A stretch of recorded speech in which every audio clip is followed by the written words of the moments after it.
That depends on what community. It's even more expensive in certain communities. On the farm, we were pumping 100,000 gallons a month. Light bill was like $120, $180 for the house and everything, including the pumping of water. Yeah. Well, it's 9 o'clock, so we do our pledge of allegiance. I pledge allegiance to the flag of the United States of America and to the republic for which it stands, one nation, under God, indivisible, with liberty and justice for all. Good morning, ladies. Morning. All my things are working. Gentlemen, have a chance to look the minutes over? Motion. Second. As brief as they were. Yep. I remember to send them last night. But Motion by Gary and seconded by Tracy. All those in favor, please say aye. Aye. You have a copy of the final draft. we wanted to touch base a little bit on what the judge had recommended, right? The judge was very concerned about us closing restrooms because we are still having some court cases and attorneys. You know, if you're letting the public in, you've got to let them have access to the bathrooms. So that was that big concern. Whether or not you want to just say the first floor is closed to the public and, you know, third floor, whatever you want to do, but he said that we can't close the bathroom to the public. But most public that we have in here are in here for either court or have an appointment. I didn't think courts were going to start until the middle of We July. had court, we had a sentencing yet last week at 2 o'clock in the afternoon. Really? Chief Judge was here. So, you know, because I sent him a copy of the press release and that they come back with a little concern on that because of the public and they still have to have court. They're having very minimal court, so it won't be a lot, but they still want to address the bathroom issue. So maybe if we tweak that a little bit, I kind of like keeping them up on the third floor if that's where court will be held, right? I mean, there shouldn't be any juvenile or anything yet. You never know. So I don't know. Otherwise, it's going to be hard for us to police the bathrooms. If our janitors knew when the court schedule was, maybe then they could do extra rounds throughout the day. Is my suggestion. Well, that you court do is them. on well, and we'll probably start having some magistrates that too. I'm hoping not till like July, but very, very minimal because they all talked about doing everything remotely. But I was surprised. So, I mean, I think, obviously, we're going to allow somebody if they were here for hours. But if we gave a heads up to the janitors and just make sure they did Well, they know extra. that when court is on Yeah. Thursdays. So, because Well, otherwise, I do feel like there's people that just come in off the streets to use our Well, restroom. if they're not allowed to come in only by appointment only, Then it shouldn't it Exactly. shouldn't be that So- way. So we really shouldn't have an issue with that. you know, this was all based off the information that the county attorney gave us last week. And so that's Right, why we came up Right. with that. And Scott, right. And if we have them come Seems into our to be- office and we're escorting them out, they're not gonna be we'll know if they've used the bathrooms and say, you know, I don't know. and so with that in mind, first floor, for example, they come in and Melinda's employees, you know, have them coming in by appointment, and you get an elderly person says, I really need to use the restroom. They're probably gonna have to escort them over to that restroom and escort them back out, not, you know, waiting outside, of course. Right. So I'm not so sure that just the third floor is a good idea because No, I think you're Melinda's gonna have, crew would have to go upstairs with them in the elevator. yeah, And so I think we just open restrooms. We strike that, you know, yeah, by appointment only.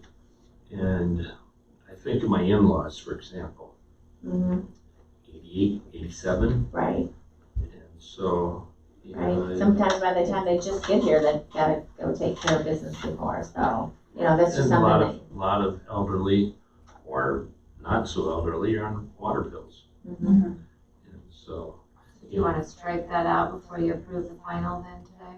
I sure would recommend something of that nature, and then we're gonna have to get with the maintenance people to make sure they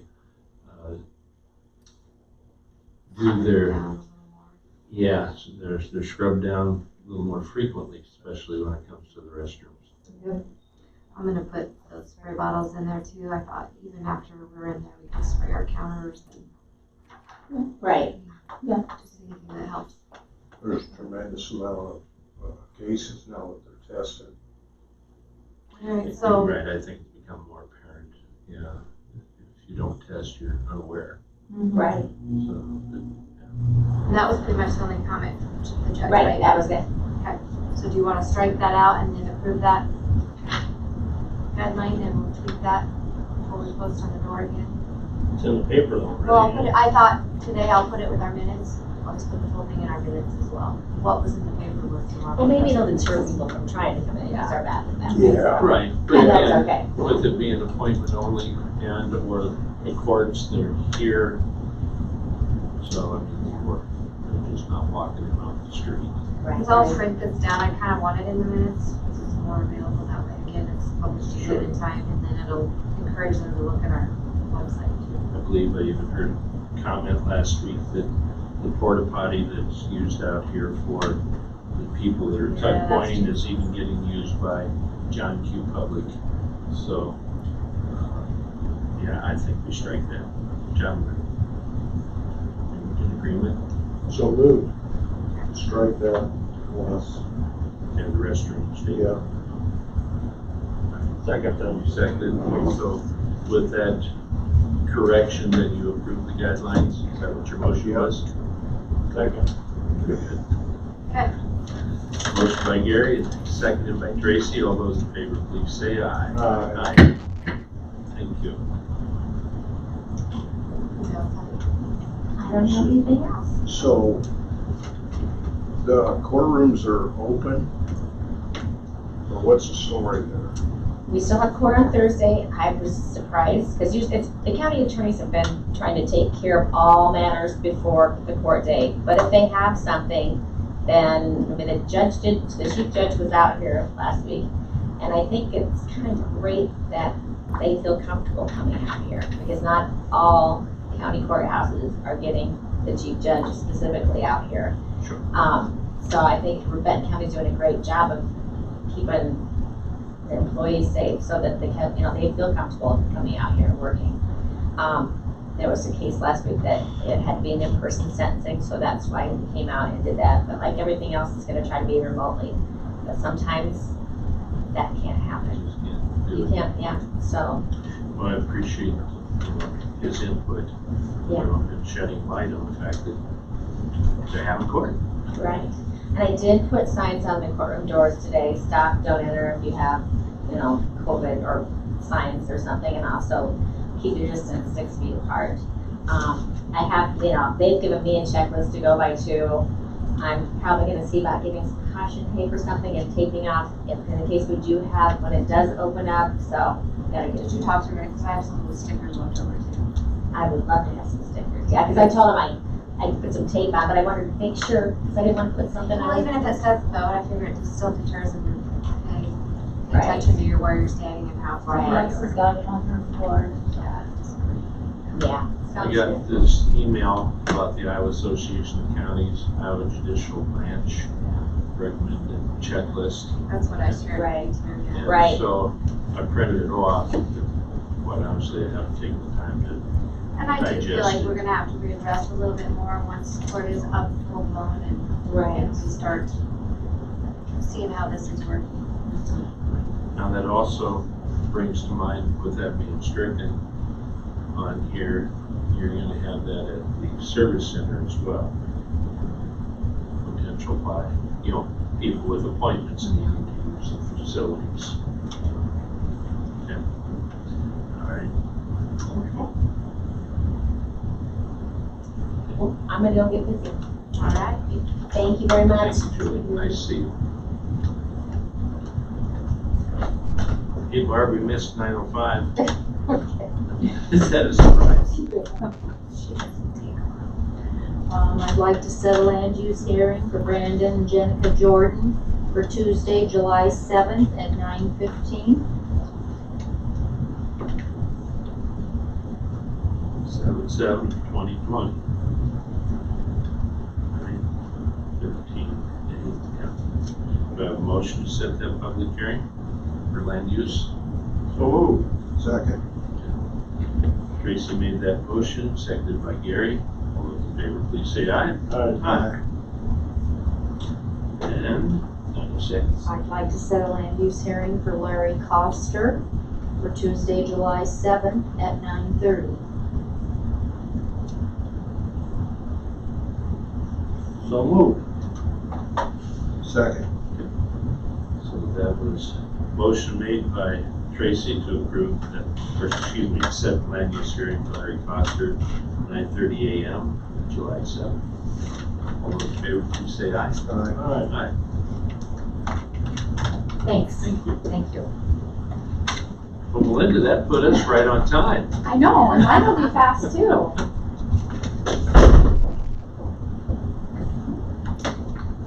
I'll do this by resolution too. Okay. I need to get it typed up. That's- We have finished our interviews. We had 37 applications. We were gonna interview 4, but one person, when they found out our pay scale, decided to withdraw their application. We have picked Beth Gator, and she can start on June 22nd. Okay. Salary of 30,000. She's what the three girls started out, being hired from us. Just curiosity related to Kelly anyway. Actually, she is, her daughter. She has really good, strong customer service skills because she works at the pharmacy, so she's dealing with the public constant. That was our big thing. Yeah. This is by resolution. It is, but we need a motion in a second. Second. Okay. Motion was made by Gary, seconded by Tracy to hire Beth Gator for the treasurer's office. Which I presume will work eventually on both sides. Actually, she's gonna start probably over driver's license. Is she? That's where she's got her, that's where we got the desk moved to. Okay, all right, and by resolution, so Beershank, aye. Seaman, aye. Primer, aye. Okay. Right. You need one of these initials. No, because you'll sign the resolution, that's fine. Okay, very good, thank you. Thank you.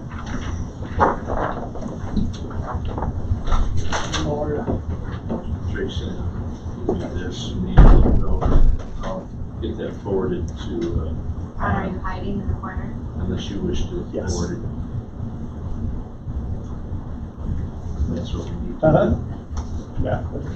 Just don't know where I got it to. Hello, Phil.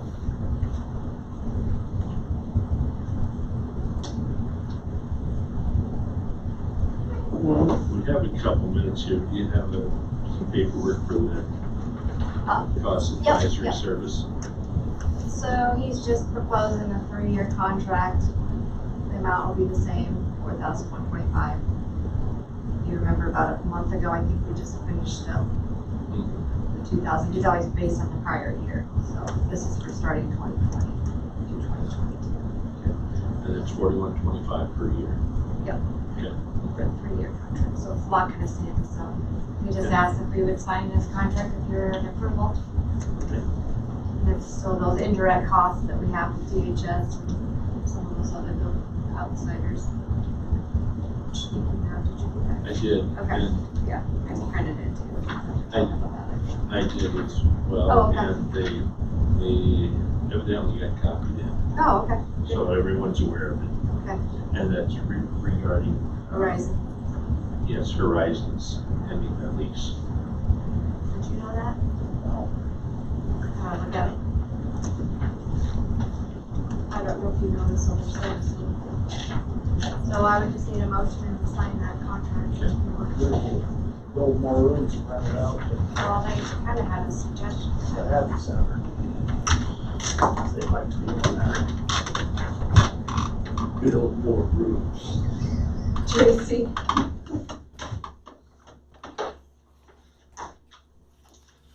When do you get time to farm? this weekend. I didn't do any mud, but that'll start tomorrow. Oh, gosh, yes. The rain. The rain. They're saying 3 inches here. I know, today, isn't it? 1 to 3, I heard, yeah. The one would be much more acceptable. It would be. Phil, can you help us out with that? I'll try. You sign Maybe it'll only rain 1 inch in town here. It's not in the claim time yet. Just one signed. Just initial it, no. All of us. Nope, just you. Just, I don't know, I said I didn't know if you heard him. Guess it's Lutheran, so. Services or something. Well, Phil, it's 9:15. Okay, They've got some literature they're looking over, but we'll come back to them. okay. So, but you're on for 9:15, so let's get the show on the road, right? So, we had the hearing for the Preston station last Thursday night. Mhm. The only people who came were Mary Preston and her husband. We did it both at our office and online. This is an excellent project, and what they are doing is, you've gotten the material, the 25, 35 pages or so a couple of weeks ago. Yep. They are asking to be placed on the National Register of Historic Places. Among other things that will help them with some funding in the future, we had the hearing, which was required on Thursday night, and found no exceptions. In fact, enthusiastically endorsed their placement on the National Register. If you approve their application, as we did, we'll send this off today. There'll be a hearing later on this week or early next week at the state to nominate them to the National Register, and I think they'll make it. I think it's an appropriate site, a lot of history, and a colorful character who helped start it, and so on. So it'll be a real plus to Belle Plaine and the whole area. Well, I think it's definitely quite a landmark Yeah. with Belle Plaine as well as Benton County. Yeah. And so there's really deep in history there. Yeah. It would be really good to see it on the Uh-huh. National Registry. So what do we need to do to get it there? We need to make a motion to approve their application, is that Yes, correct? yes. So moved. Second. So we've got a motion, this is not by resolution, No, correct? I assume, did you bring that with you then? I think the paper's right there. So, yes. Okay. And one of you, I assume, Rick, you have to sign this. Yeah. So Gary made that motion, seconded by Tracy, to approve the application for Preston Station going on to the National Registry, application to the National Registry. So historical places. All those in favor, please say aye. Aye. Okay. All right. It's not what it used to be. There used to be a lot of stuff there. Oh, yeah. Well, Yeah. Here's a clip of the Tonight Show, replaying George's visit with Johnny Carson. And the tape of that program is around. Oh, I remember watching it. It was, Yeah. I do too. It's been a while. Yeah. I haven't looked down yet.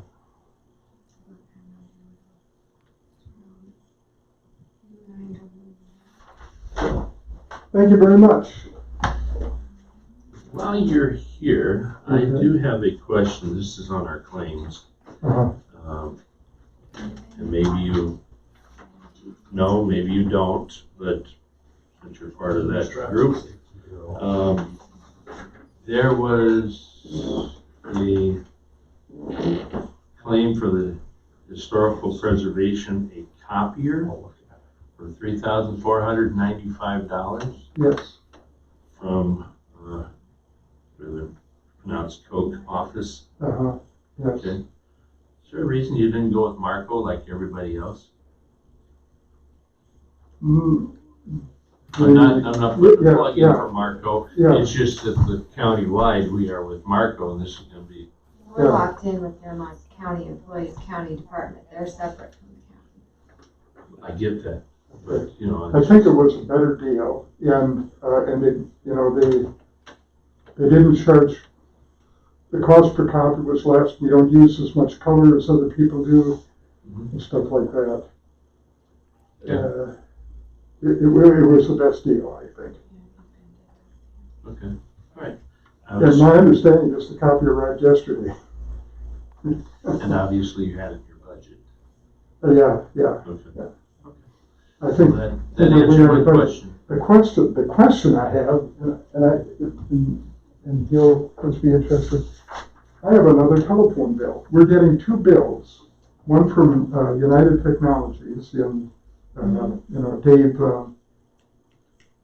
what's his name down in Cedar Rapids? Well, we just had Gleason, because we just had the upgrade. Is it from Dave Okay, Gleason? well, I know we got two bills last month, and now this is the second bill for this month. I mean, Unless it overlapped, but I know we all got charged because of the upgrade. We all got the new phone system, so okay, I can look at it and see if Ben will want to look at it for you. well, I mean, it essentially it's costing the county double. Because of the, you know, Shells were just still billing us, and I gave you that bill at the beginning of the month. Right. And I gave you a B hard copy that they finally sent in your mailbox yesterday. And this is United Technologies, or business Yep. business So that's technologies. I'll have Ben double check Okay, with them for us. okay. I mean, He's done all the upgrading on that. somebody owes Benton County a rebate, or rebate or whatever. Because we can't be paying for two services That's for what I one mean, I phone. don't know if that other line is Yeah. hooked to the wrong one or something. Yeah. It shouldn't, it should only be the one line. It's not a final bill or anything, is it? That's what I don't know, I'll have Ben look at it. And of course, my feeling is I don't think we need a phone at all, but that's, I'm in the minority on that. Right, I mean, yeah, nobody's in there 24 hours a day to answer the phone, or even every day for that matter. My feeling is somebody wanted to call, they can call me on my own phone. That's what happens with other stuff. And that's something you can think about too, if you're willing to strike that and save the money. Well, I would just assume, I'm just one voice. Yeah, that's what I mean, you better talk with the other members, because I think they see it differently. Yeah. Thank you. Thank you. Moving back to the cost advisory service. You have a chance to look it over. I did. What's this for? So What do they do? They look at all the different departments within the county and it's indirectly cost. So, for example, Dana can use some of her expenses to show for ECOG that it's expense, even though we pay some of it out of the general services, or, you know, Department 51. Horizons, some of those other departments that were paying us rent for the building, we look at, like, he'll take DHS out of the service center. He knows that they're 30% occupancy. He looks at all the expenses and breaks it out. Remember that big pamphlet? You might have one in the drawer over there. They give us a big breakdown every year. So they look at the inventory, all kinds of different things. And then we have to show those indirect costs on the audit. So it's just another step. It's an auditing to make sure that we get our appropriate reimbursements From for, those, like those other entities. like ECOG or the state, you know, that type of thing. They more than pay for themselves. They do it offline? They don't do it here? He didn't come in person this time. A lot of that I can just send him reports. We send him like the layout of the service center and how we have the different things. He'll take inventory, he takes the fixed assets. There's different scenarios that they look at. Normally he would come in and probably go through it, so we could have him maybe when things start opening back up and they're comfortable.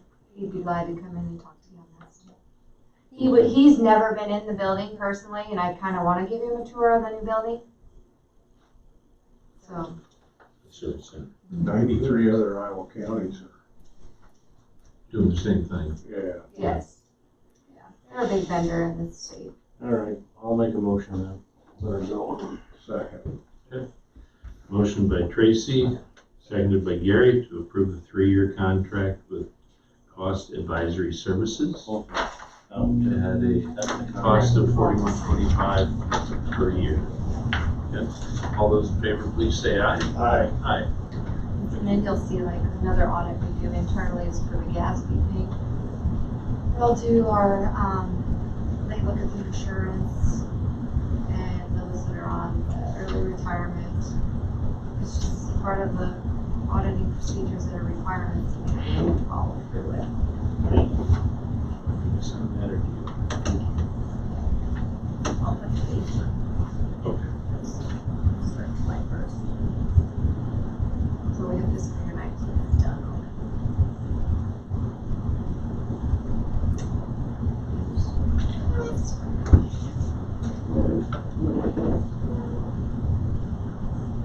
This one.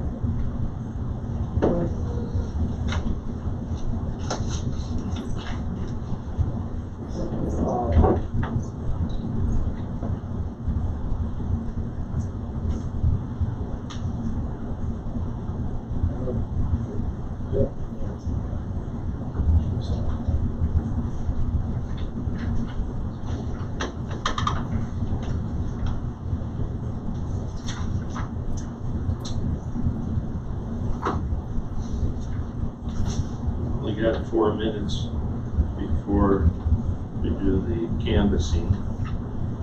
But do you have any quick questions that Haley may be able to answer? I'm glad that Bill was here to answer the one with Haley's help.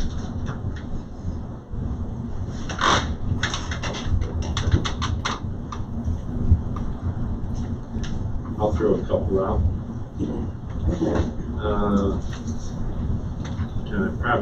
This is probably more directed towards the Dana. First page, second item is $1,412.37. The hot seat cleaning system. I was wondering if that's chemicals. I think that's that municipal that she's doing in the rest. It's something to do with the surface. To kill it for hours versus. Okay. I don't explain. I think it's kind of similar to conservation, but it's a different. That is true. They got a power washer there, obviously, right? Your chair? No. At the Get that word again. transportation, yes, I understand that. And I've got one as well. Okay. But I don't spend $1,400 for cleaning supplies. But, you know, I've never seen it come through like this. Okay. Now, some of their supplies can be Because I met with him last Tuesday. all the hot seat rep. Yep. Okay. He was trying to get his foot in the door. I have the Over flash there. one too, so. Well, is this unit here portable or is it stationary? I haven't looked at it. See, that's Either right way, they along. can be moved. I would say so. My legs all nice and tangled. You know, I've been away here probably 30 years, I think it still works. God, I just changed myself. Sink it to the ground already. Still works well. You know, it's all how you take care of things. But, yeah, Wait till we go to I'm sign. curious. on that. Today we need to do our. We, like I said, I haven't got in there. He's, you know, he wants to already get something Don't done, let me forget. sign the dotted line. And I'll And do I it said, time. the building ain't even up yet, let's wait. 'Cause I said, I really don't know where I can suggest we put it. They kinda wanna put it against the wall to the west, you know, and then have a curtain. And then, I had a great idea. I wanted to do all the content. Right. Why can't they use the one that's over there? Well, that's what the question was, you know, if it's a you know, and I understand portable versus stationary. Portable, I'll things take happen. it, I'll take it in here in the first place. Yeah, I got the issue boards. You know, you can transport it, move the machine itself, This is gonna be stationary. Exactly, that's much better. Well, like I said, I have one, but they got, they don't both, you know, Just because, where me and him, the salesman, disagrees. He wants to put reels on the walls, north wall, and washway. And then you just drag the reel out, and then you turn a ball valve, which way you want the power washer to force the water. right, I think it's stupid to have a reel on the north end or on the north wall in the middle just to wash the floor down. That costs a lot of money. A reel on 100 some foot of hose. That's my opinion. There's not a lot of garden hoses depending on how they want to keep it clean. yeah. You know, they actually make almost like a floor scrubber with those sort of little jets spin around, so, yeah. So I don't know. Like I said, I don't know that they're gonna be eating off the I pushed him back. Then I just wait till the building's up, then we can. Right, we'll come back to these, it is 9:30, okay? Young lady.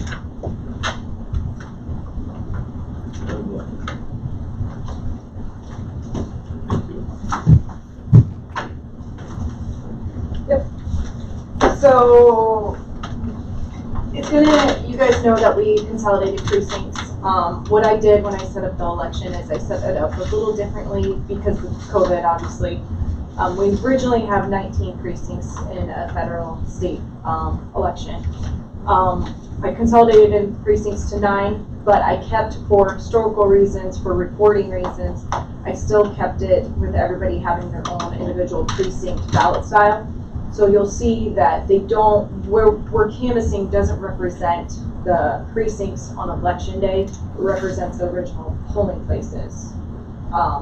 Or it doesn't represent the polling places, it represents the 19 precincts. So you can actually report back to what originally would happen. So it looks a little different. Yeah, which really worked in our favor, but it's gonna look a little different than what you would expect from this because you have 19 precincts that we're gonna go through. So right now, the first one you have on your list is Belle Plaine 1, and it toggles back and forth between Republican on the front, or Republican race, then Democrat race. So we're gonna start with U.S. Senator, which is Joni Ernst. I'll follow on. 23, 0 write-ins, 3 under, 0 over. And then Michael Franken, 4, Kimberly Graham, 2, Teresa Greenfield, 5, Eddie Morrow, 1, Cal Wood, 0, write-in, 0, under, 0, over, 0. U.S. Representative District 1, Thomas Hanson, 8, 16, Hinson, scattering, or write-in, 0, under, 2, over, 0. Abby Finkenauer, 12, write-in, 0, 0 under, 0 over. District 38, Bruce Adams, 6, Garrett Dozark, 12, Dawn Driscoll, 5, write-in, 0, under, 3, 0 over. Alvin Aragon, 0, Ivy Schuster, 10, write-in, 0, 2 under, 0 over. District 75, Tom Gerhold, 22, 0 over, or 0 write-in, excuse me. 4 under, 0 over. Ruby Bodker, 11, write-in, 0, under, 1, over, 0. Going to the county races.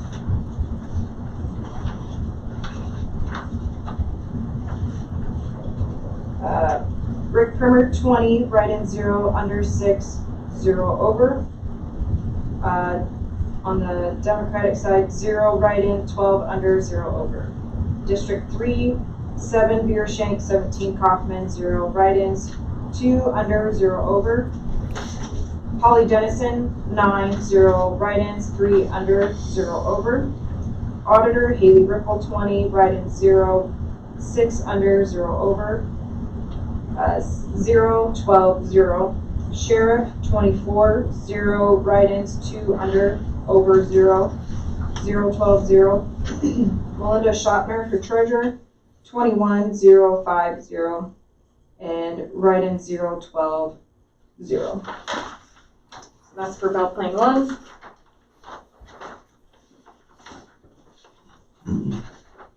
Belle Plaine 2, 24040 2491000. District 1, 225010 14020 7113070 310030. Oop.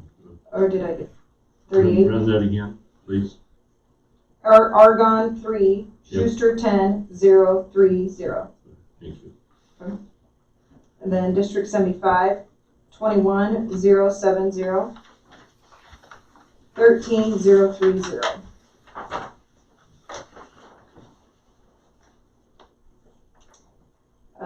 21070 2140 71920 11050 22060 2140 Sheriff 26020 3130 22060 2140.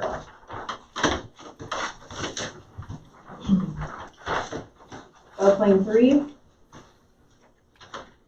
23010 0013 00100 519 000 13010 311 8020 49010 22020 12020.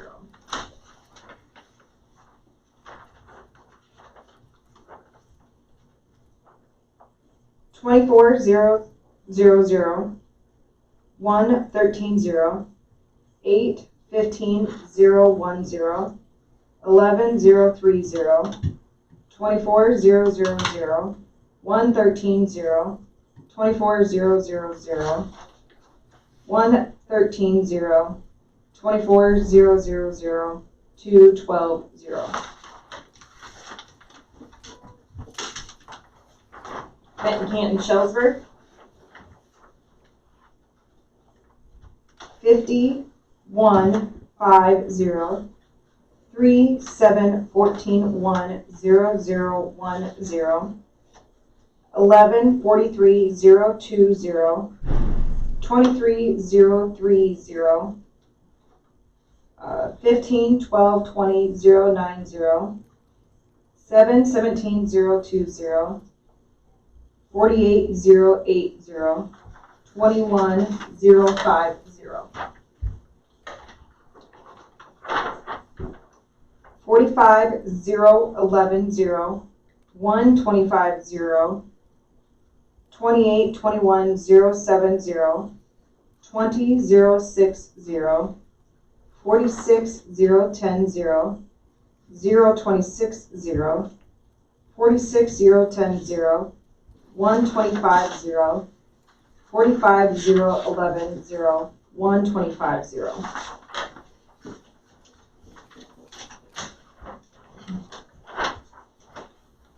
Big Grove Union Van Horn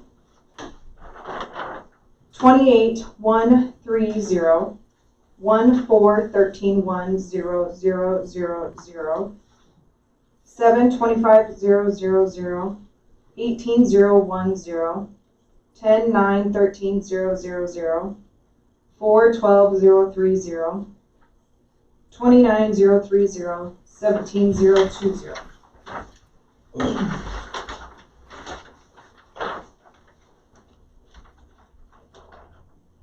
26060 2170 23720 15040 28040 2170 27050 2170 26060 180.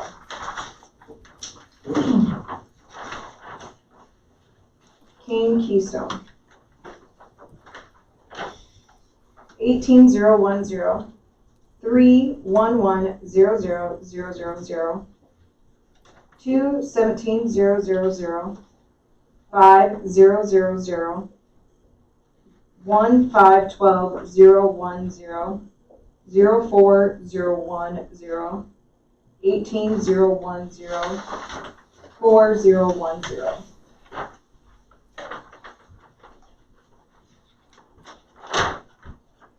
$19,000,050, 117010, 4010, 17,020, 140, 18,010, 050, 18,010, 050.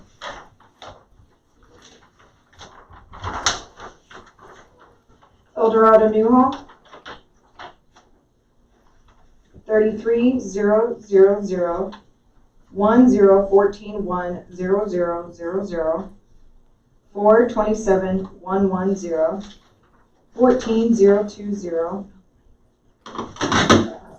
2822,100, 312,010, 3120, 13,030.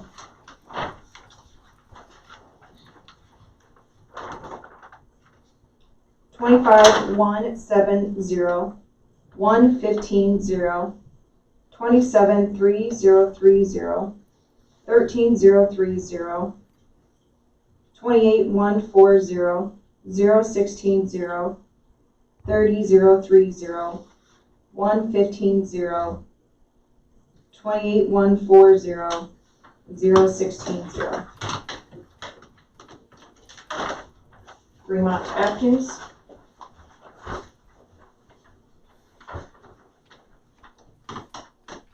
61,010, 9225,200,00, 556,010, 37,100, 22,1915,060, 629,030, 58,130, 33,140. Bless you.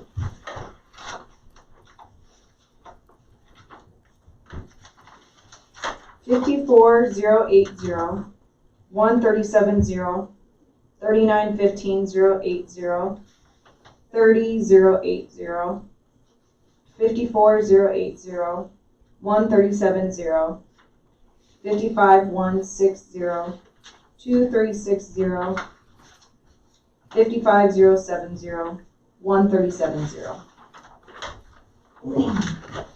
Bruce Cedar, Mount Auburn,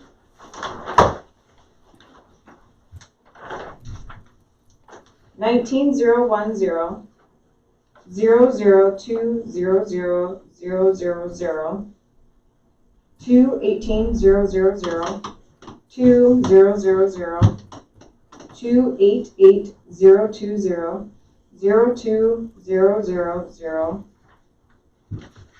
18,020, 2000.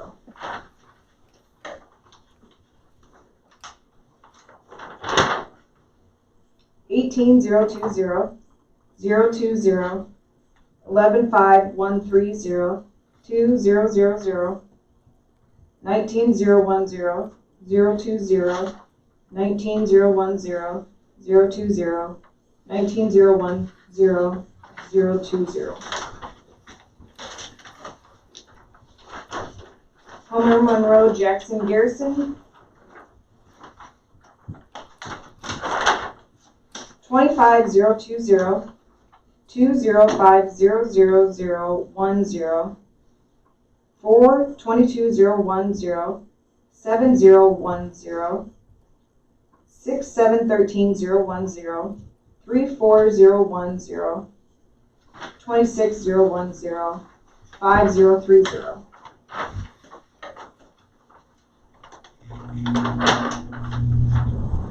$23,130,170, 18,8,010, 7010, 24,030,080, 24,120,170, 25,020,170.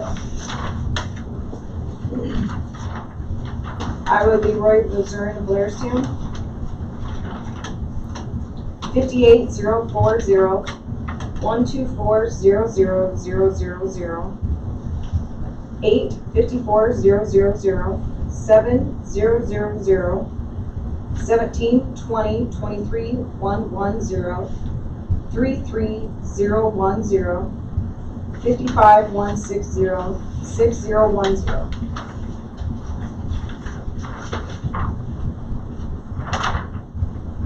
56, 150, 160, 45, 16, 010, 4, 120, 59, 030, 070, 56, 240, 160, 58, 040, 070. Polk Urbana.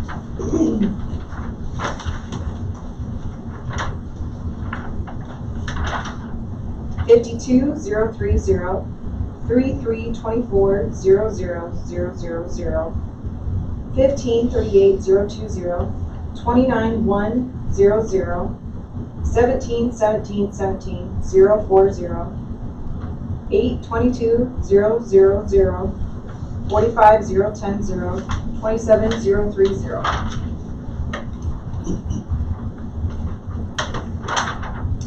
46,090, 129,000, 26,18,011,000, 20,010,000, 43,012,000, 129,000, 42,310,000, 129,000, 45,010,000, 129,000.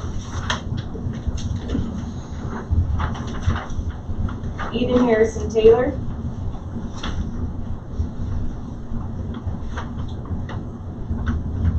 33,220, 2262,00010, 4,33,000, 12,100, 13,913,020, 4,9000, 35,020, 13,000.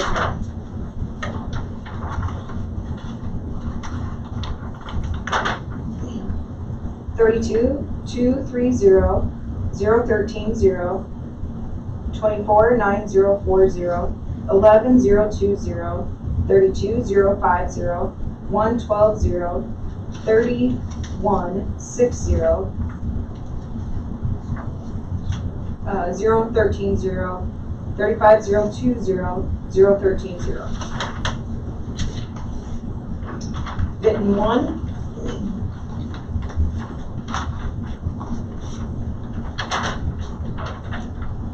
26,040, 4140,2000, 11,18,100, 9,110, 9,11,9010, 3,5030, 27,030, 10,010.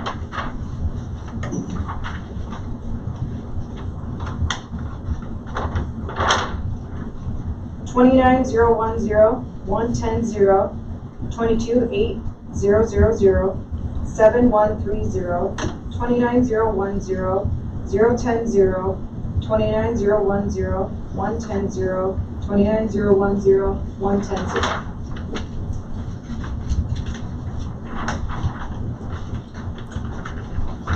Benton 2. I was just gonna leave them up.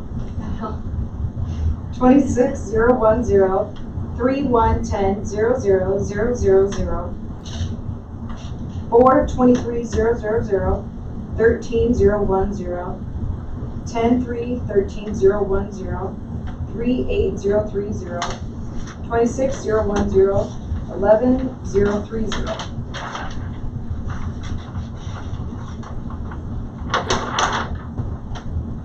We're at bit 3 or bit 2? 2, sorry, got off on that one. 26-010-014-0, 15-10-020, 11-030, 26-010, 014-0, 27-000, 014-0, 27-000, 014-0. You were just testing us, to make sure we were following along. Well, it's a lot harder for me to keep in line than you Yeah. guys. My eyes are getting tired. I'm Now bitten 3. not sure how you can follow those anyway. Yeah, it's, Eyes hurt after a while. as I say, my eyes, that's why I was like, 29-020, 231-00000, 427-000, 6-000, 10-6-13-020, 15-000, 28-030, 50-10.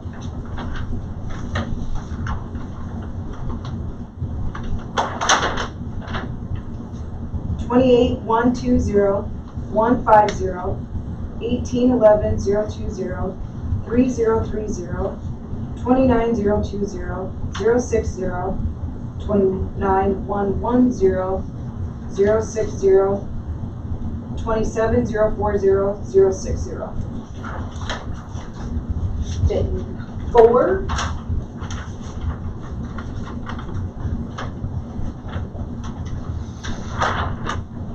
Twenty-four 030 11901000 819 000 11010 5318 39000 25020 11010.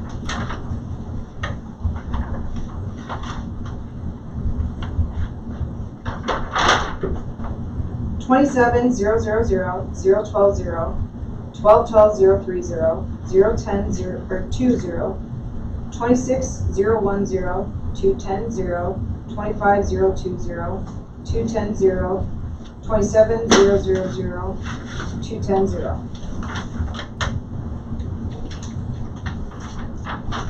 Florence St. Clair, Norway.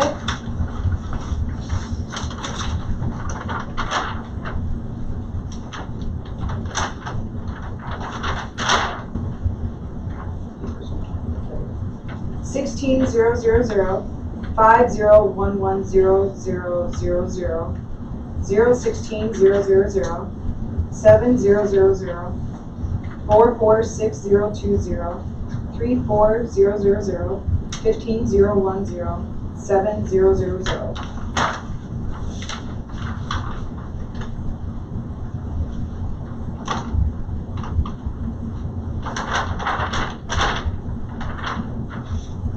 Sixteen 000, 160, 74050, 5020, 15010, 160, 16 000, 070, 16 000, 160. Walford.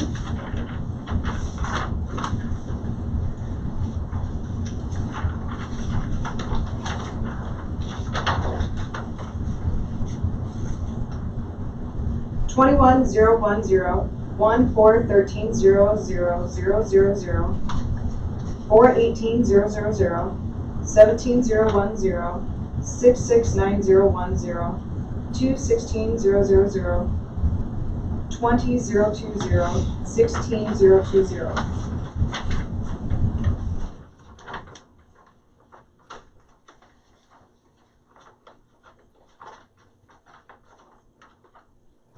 Seventeen 050, 018 0, 11 8030, 16 020, 18 040, 018 0, 19 030, 018 0, 18 040, 018 0. Absentee. Oh, sorry. 1335, 27, 71, 402, 150, 750, 111, 31, 2, 24, 6, 256, 1150, 126.0, 1386, 14. 1387. I will have to get that corrected. 1387, you said? Here it is. I need a pen.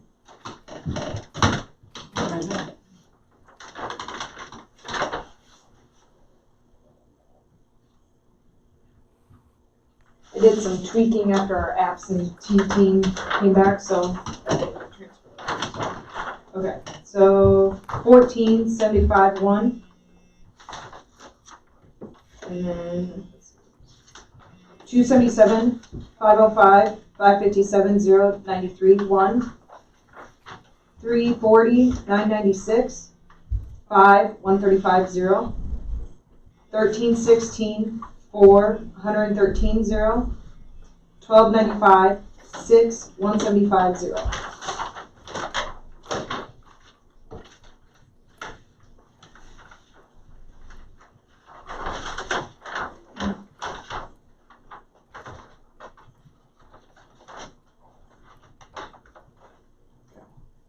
$12.83 10 139 1. 41 14 36 0. 876 449 1 107 0. 1102 11 364 0. 1349 1 82 1. 46 14 31 0. 1341 5 87 0. 47 1 or 1430 0. 1309 9 113 2.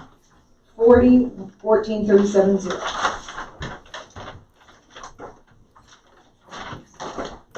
So now we had on the Democratic ballot, there was 4 positions that didn't have candidates, and then some were write-ins. So the first one for Supervisor District 2 is, I don't need any motions on that, but you know the lovely mass spellings. So Rick got 4 with that, but you did get bidded out by blank, which was 11 on the Democratic side. They put in the oval and they didn't sign a name. Oh. So you got beat out by blank on the Democratic side. Okay, I get it. On the auditor side, before you guys had me write down the names, do you want me to do that again on the board? Spelling, Yeah. That way you can visualize I it. think it'd be wise. Okay, because I just need 3 different motions for the spellings on the rest.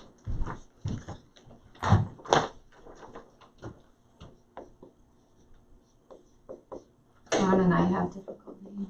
Yes. Especially with it being right there on the ballot. Well, no, these are the Democratic ones. Okay. We'll try to write our names in there.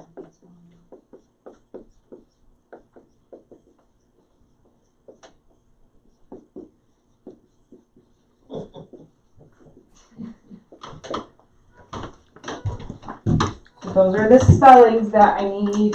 If you would like to have a motion to accept that is all the same person. Yep. So move here. Second. You're going to combine it with the correct spelling. Yeah. Okay. All those in favor, please say aye. Aye. You got it down, Tracy, followed by Gary. Now Ron's is fun. I do have a couple of favorites. Yours is worse than mine.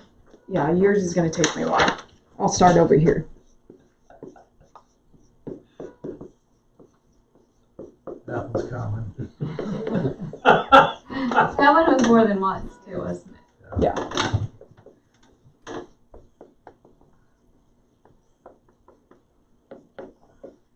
I was pretty impressed by the Ronald J. Like, Oh, I sign everything. I know, but like there was multiple, like they spelt out everything. Your sister live in the county? No, Okay.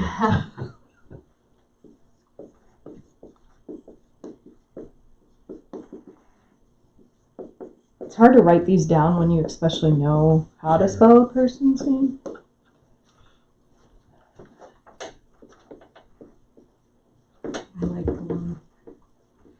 one that's quarterly. Yeah, I didn't put that in there. I That's one of know, my it favorites. didn't make the top percentage, so. I think. I also like what it says, existing. Yeah, these are the same, I guess. I wrote it down twice. You start seeing crossways when you write down this many different variations, but that's all the different variations of Ron's name. I'll move that we accept them all as Ron Tippett. I second. Motion by Gary and seconded by Tracy. All those in favor, please say aye. Aye. Aye. And lastly, What's that? You did the last motion, didn't you? He did. The first one on that, yes.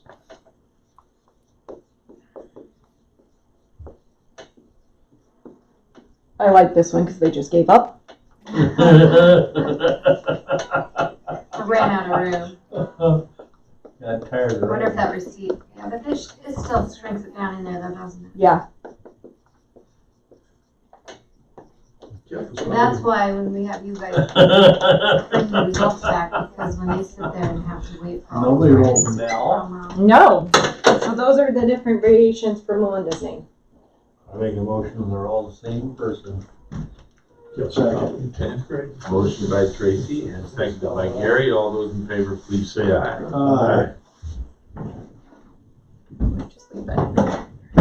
So then on the canvas, you have to put the number on that one for mine, don't you? Yeah, I'll have to, so what I did is I did it as it was written and not with the write-ins because you guys have to accept the different spellings and I have to consider 5% of the write-ins.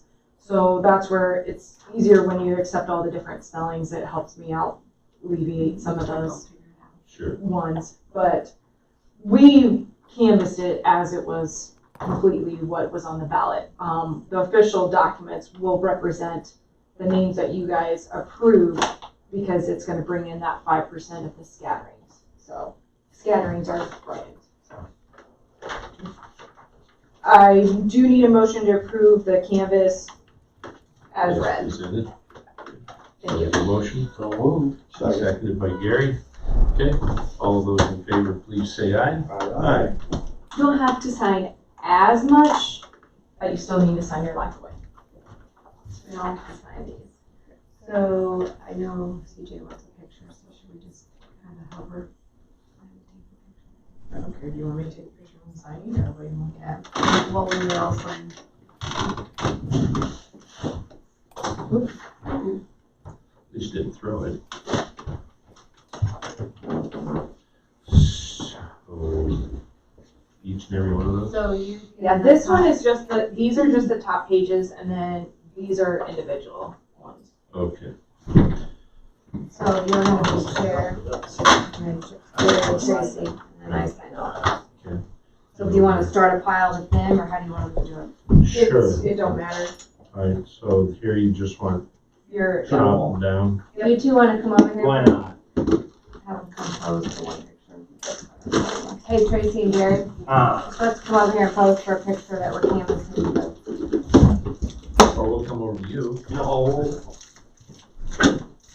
Okay. Do you want me to stand? No, it's fine, we're gonna canvass, so we're looking at it and studying it, right, Gina?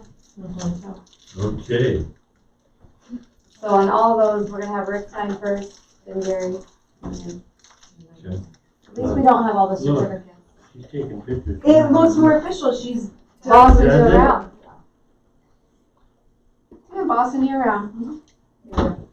You're used to that, aren't you? Yes, I am. Mm-hmm. Used to that. Pass this. So then I'll do those. So yeah, these ones are the easier ones because that's Yeah, just like, exactly. well, these are just top pages in there. Yeah. Oh, we get those shirt. Good little shirt balls.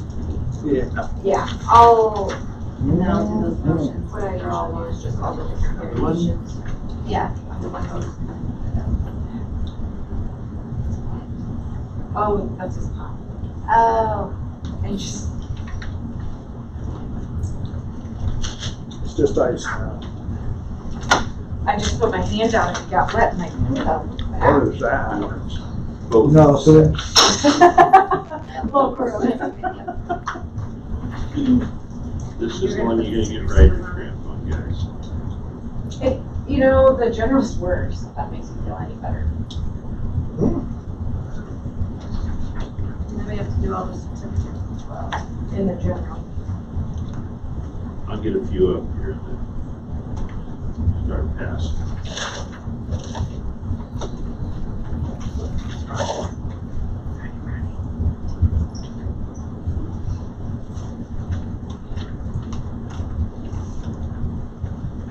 Yeah, sometimes it's. Remember the general. Got rain, does that cause any problems, the weather? I call it the, hopefully not, Because you what? Rex. Especially if we get that 3 inches, that would be terrible. Those, If if they get it up north, it'd be terrible. yeah, because it's gonna come Then downstream. we'll get on that. Because they have 3 days till I can plans, right? Yeah, you already went through the post-election audit thing. No, I'll do that next, so. Because I said, I got time for on. well, I said, while they're signing it. We did the post-election audit, the Secretary of State, it's in the newspaper today, but we're required by law for after a federal election to have a post-election audit. They do of our precincts by random drawing. So with this, they selected Eldorado Newhall. So they canvassed, or they post-election audited, they hand draw, or hand count that first race, which is the US Senate. So on the Democratic and Republican side, they hand counted those ballots and everything came out as it was published on election night. So when she went over how we had those reports separated, it was a good thing that we had Fremont Action Group separated from Newhall, because we needed that tally list. So if we had to separate them, we would have had to run those ballots through the machine, got the paper counts, and then hand count. So we were already one step. That's what we used at our polling places. And we nailed You it. got Dave.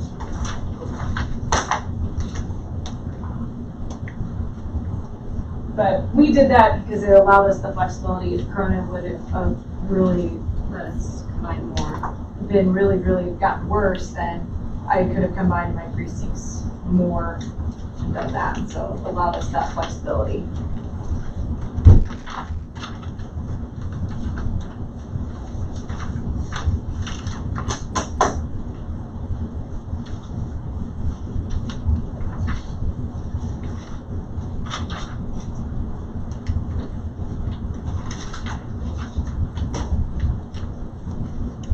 I had one of my lunch workers just ask me if it was Tito's. It's pretty rough, that first wolf you get. It's like, whoa. We have to pour those all into this. Did you see the last page on that one? It's rough stuff. That's not good. But it's 80%, so I'll cure with it. Don't take a swig. We finally got our, one of those wipes, so I had ordered them back ordered. And I had like, I don't know how many boxes. They come, we open them, you know, like normally if you open like travel disinfectants, like, yeah, they're like this. So I think I'll ship them back unless you need more. They were like for Barbies. If you wipe, it, I think it's like, They were seriously yeah, big. if you wiped it for like a shot or, Oh, yeah. unless anybody else has some reasons for those, I'm shipping them back. Well, wouldn't any of the people that are bad daddies could have to take shots? I don't know, but they're like little, I might check in the hospital before I send them back to Amazon,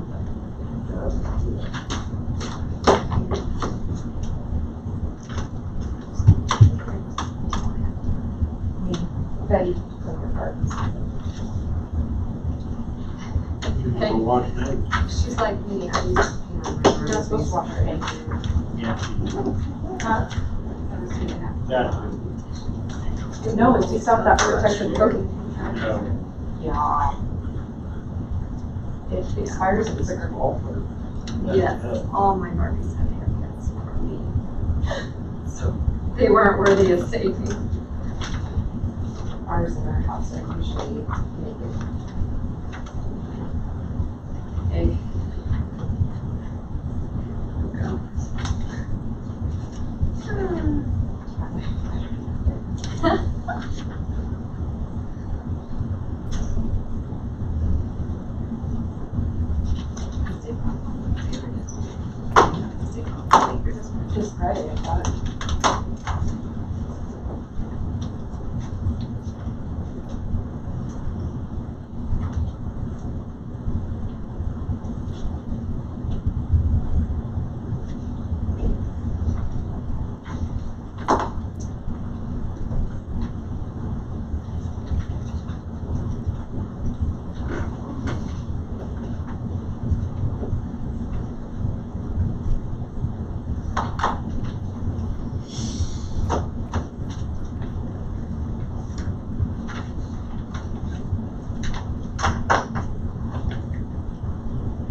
It was strengthened earlier. Because of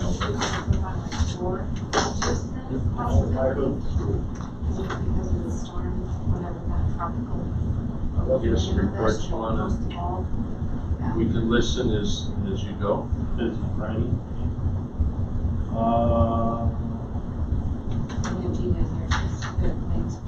Last weekend I reported had easy fog in eastern Alhambra. My folder. Not much to report there. A lot of things they're trying to get things started, fired up. Over the phone and sure. I believe they were leaning on the 15th too, that they maybe start opening the doors and easy fog.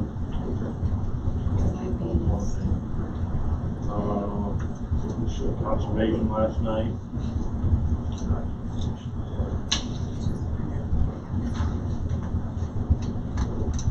How's conservation going? I wasn't on that one.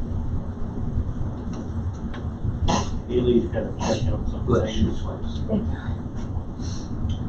Yeah, we got the check number bill positive. Yeah. Tree removal, because it's not really a donation. Did that yesterday.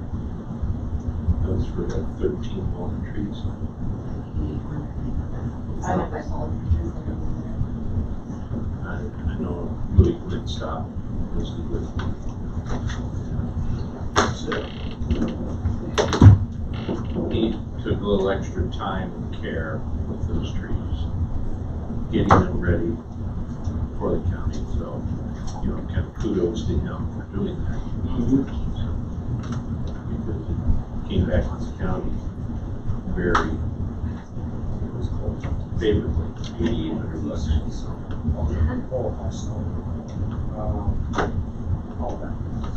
She's been meeting with Mark Ridley about sewer system down there for the new shop. Who has been? Karen. Karen, Been meeting with Mark Ridley last week. the new shop at camp. Yes.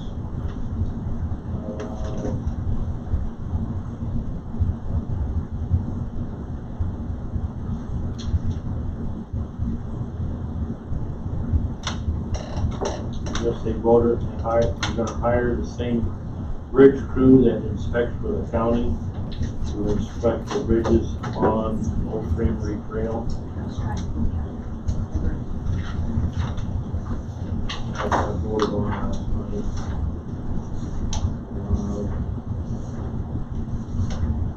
I guess one question was, I gotta ask Ron, I'm gonna plant seed. You got Zach and Shelby's been working 7 days a week. Rangers.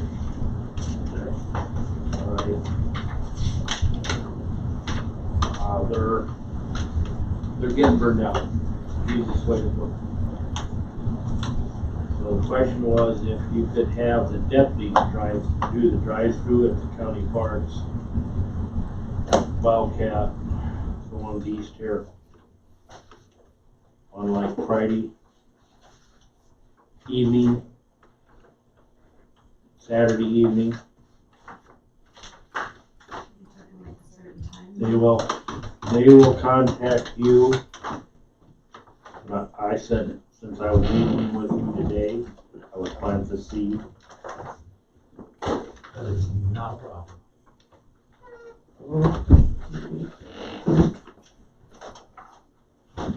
Should be anyway. Could be, as we speak. Okay. Should not be an issue. Okay. Well, I'm just planting the seed. Cause me standing on one side of the fence, I don't know how busy you guys deputies are, but as for this one's working 7 days a week, I can kind of see that since parks opened up now that they've been working. How do they handle it in the past? We had a third guy, lived in the house out here. So he lived right there on one of the parks. So. Right there, Wildcat, Yeah. it's not a problem. Okay. They will be contacting you to set up a schedule on that. So I just planted the seed.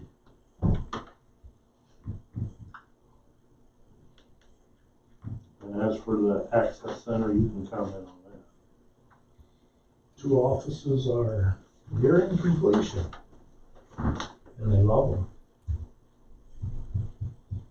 It's, Thank you, Gina. Yep, we if you guys have have, any questions on claims, let me know. So, What, do you just want to hang around?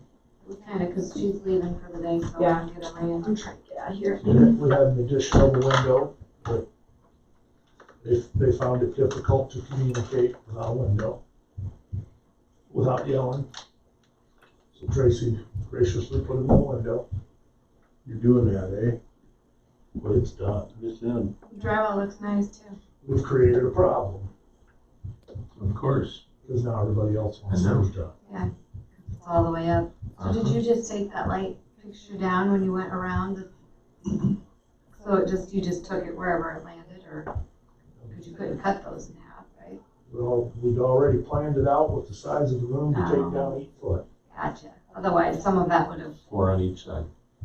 Obviously. just 4 foot off the end. And then we put one small, 8 foot on each end. Mhm. And then we put one small LED. that probably makes as much light as the rest of them combined. Okay, no wonder they're all gonna want that.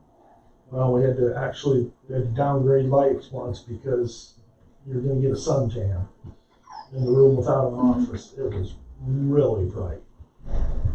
So they knocked that one about in half from what it was. Mm-hmm. And it's still very bright. There's no way we can just drywall above those other pieces and those. I don't know. Let me get, I know, Get this project done. yeah, that's what I've been telling them.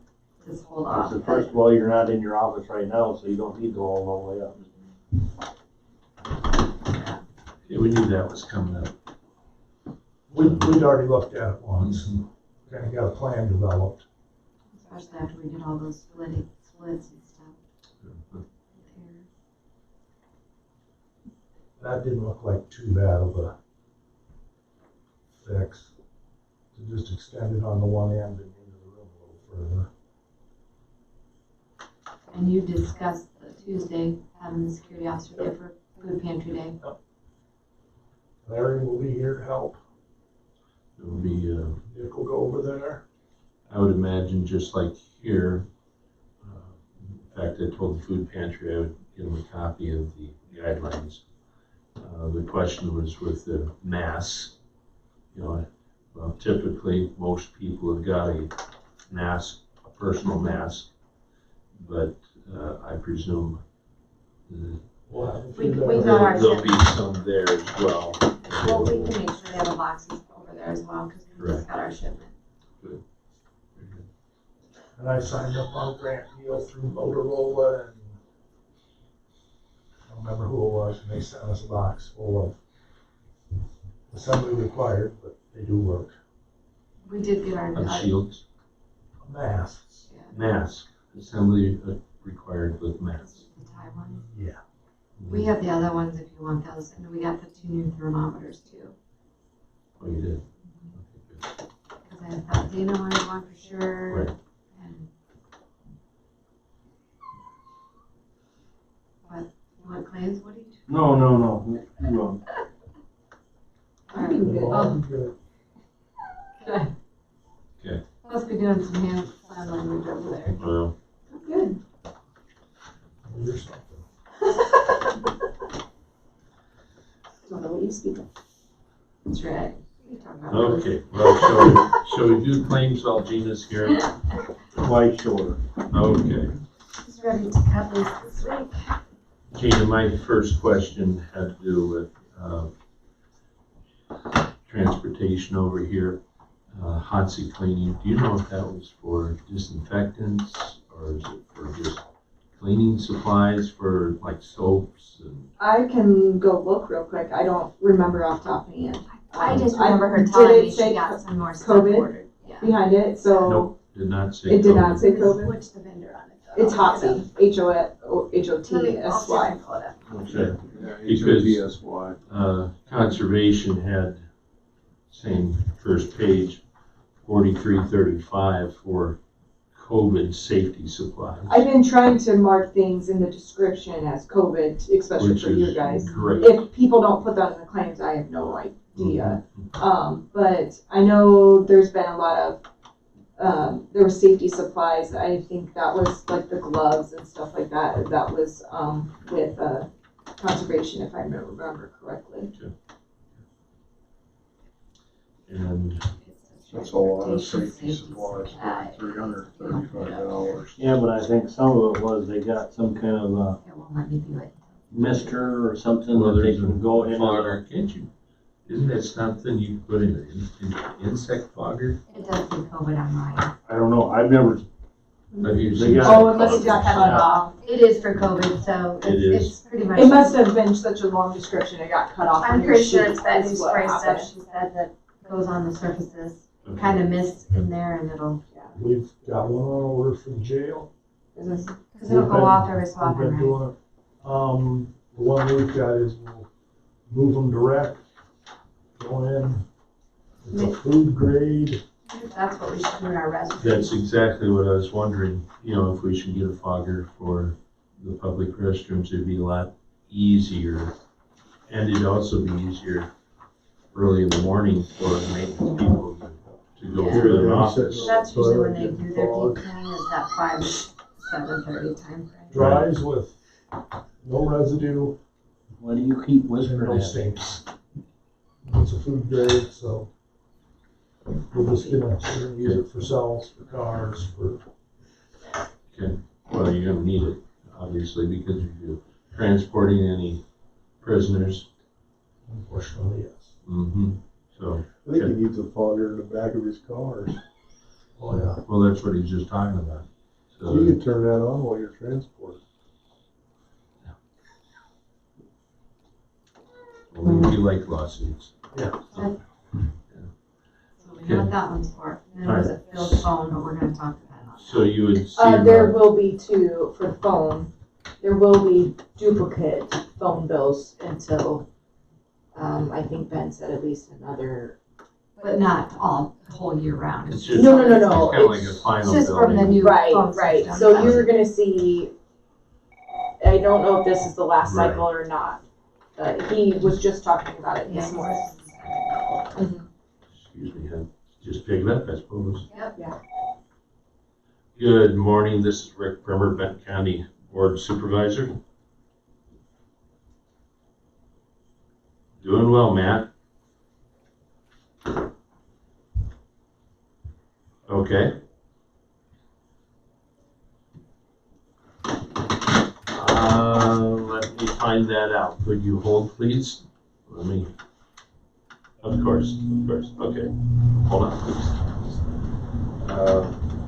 Beckers are at the west side of the building. They'd like to come out and participate. So, So you don't have to let Larry know. Uh, Let him in. okay. I don't, will he answer that call down there now? Does it say 164? Matt? Okay. Building security, no. Now you're on for 10:45. Okay. Okay. So that's at the west Hey door. Larry, All right. it's Gina. There's gonna Okay, be very some good. people, Thank you. Beckers, Bye-bye. that are gonna be coming to, for the board meeting, so. 3 guys? Yes. So let them on up. Alright, thank you.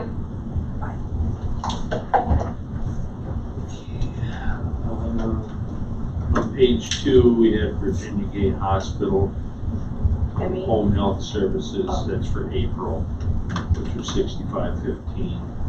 That's a pass. Yep. And then we had the copier. I already asked that question. yeah, oh, yeah. Bill. I even commented on that one. Well, and that's what we looked at because, 3,500. yeah, they had different Yeah. budgeted amounts They for buy it training already. and all that. So since they didn't go to training, they're using it for that. So it's not the correct line item, but They're still Yeah, under. that was part of the reason I questioned, because they don't have an office equipment, line item, so we, Would've been better for them to lease it. I was just questioning. Yeah, I just don't understand, like you said, they're hardly ever in there, so what's for the phone, why do they want to be? Yes, he is indicating that they didn't need a Yeah. telephone, why would they need a copier? That's Especially And at that I big understand that they'd have some items to be copied, but $3,500 of county money, basically just sitting there depreciating. Yeah. I just, I And know if we had their And all they'd have to do is walk to another office and basically ask to use used the for copy county machine. here. So what It do they was do already if we ordered. don't approve that? It was already ordered by the time we got the invoice. They could talk to Koch Brothers, is it Koch Brothers or Office Group, whatever it is now, they changed. I would assume they could return it. But again, that's, they keep up and. They keep on requesting. Requesting But money every year. yeah, And I agree, if he's willing to get rid of the phone cost, why are we paying that monthly fee? That's one person is indicating. Right, Yes. so, And I know the county attorney's a huge advocate for, historical preservation. because he wouldn't need to have, our Allison has but to. you can be get on a the small user's copier email printer for employees, a couple $100. You don't need a $3,500 copier, in my opinion. So. that When you're was not my- there every single day. That's a lot of money for a part-time office. Could you talk to Allison Hicks about it? Yeah, well, she emailed me the other day and asked if I didn't put her on all her employee emails with them. I said, most of those don't pertain to you, and so I didn't feel that was right. Like, I don't have a problem sharing this soft opening guidelines with people like that, but most of my all users machine are. I agree with Gina, I just had to buy a new printer copy. And I bought one better than I've ever had, and I only spent $400 for Expensive. I'm assuming it's a scanner and all that, so maybe they have historic projects in mind, I really don't know. it. What I'm saying, what little bit they do, can they get by with a $400 one? You can scan and fax and such on most of those units like you're talking. 3,500 for something that is sitting there. More than not. Maybe you should ask Bill more of those questions. I mean, you can put that check on hold. Say you don't approve it, I'm not saying one way or another, say you don't approve that, we can hold that check back until you talk to them, and get more information. And I can always, run that check and then void it too, if that's something you guys wanna hold off on. I mean, I didn't realize that they didn't talk to you about that big of a copier. It took me by, alarm when I was entering the claims. Well, it's kind of like frantic spending at the end of the fiscal period is unwarranted. I don't care what department it is. So, gentlemen, how do you feel? Hold the check. It's unanimous. I'll put it locked Yeah. away. I have no idea if the printer's been delivered, I have no. I was gonna say, when I get these bills, I don't know on a status per se, as when it's been delivered or anything like that, or if there's been a contract being signed, I don't know. Most of the time, I mean, you guys see Coke Office Group come in there with, like DHS, they have a maintenance agreement. I don't know any of that, and so, Well, that's where, as I said earlier, we've got Marco, and I'm not trying to put a plug for their business. Okay, I'm not doing that at all. But it would make sense if we had some continuity. A few years ago, we had how many different cell phone providers? Remember that, Gary? And that's kind of coming under control, sort of. But, it just, okay. Well, I'll put it on hold. okay, and It'll be printed, it just won't go be mailed out today until you guys tell me otherwise. Actually, I think I can even put it on hold in the system, so it's never printed, so. And I can put that on the agenda. If you want, we can even contact Phil and have him come in here, or if you want to call Phil separately. If you want the historical preservation to come in on Tuesday to discuss the printer That would be copier. very wise. So we can reach out to them and just say, hey, this bill is not being paid until we discuss it before next Tuesday. Please. Thank you. Okay. All right. As I went through, I don't know that I highlighted anything else on my portions. Back on page 1, there sure must have been a lot wrong. One of the buses at 2764, fourth item down. That's a lot of repair. Of course, look at secondary roads, they do a lot of repair. I'm very tired. Maybe not. I don't know, no idea.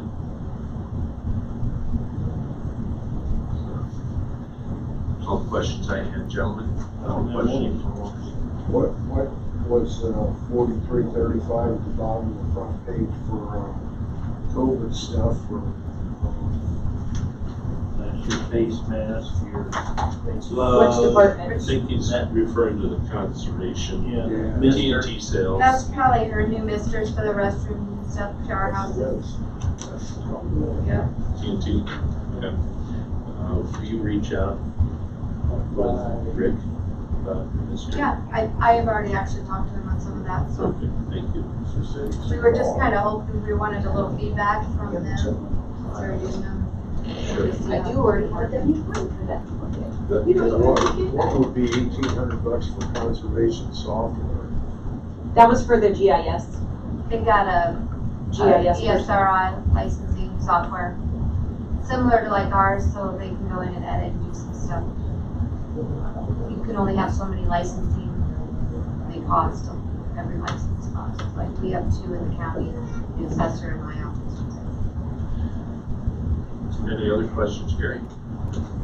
My conservation phone just blows my mind. That US Cellular is with iPads too, and their security cameras. So you gotta stop thinking of that just as a cell phone bill. That's their security cameras. That's That's right, $500 a month. Yeah, but do you not want them to have security cameras? Well, we've got 3 phones and it costs us $100 a month. It's the data. It's the data, because you have cell phones plus those cameras. cameras And they're all that's linked running, back. they're running data all the time. So like if something happened over the weekend, they can go back so many days and look at that.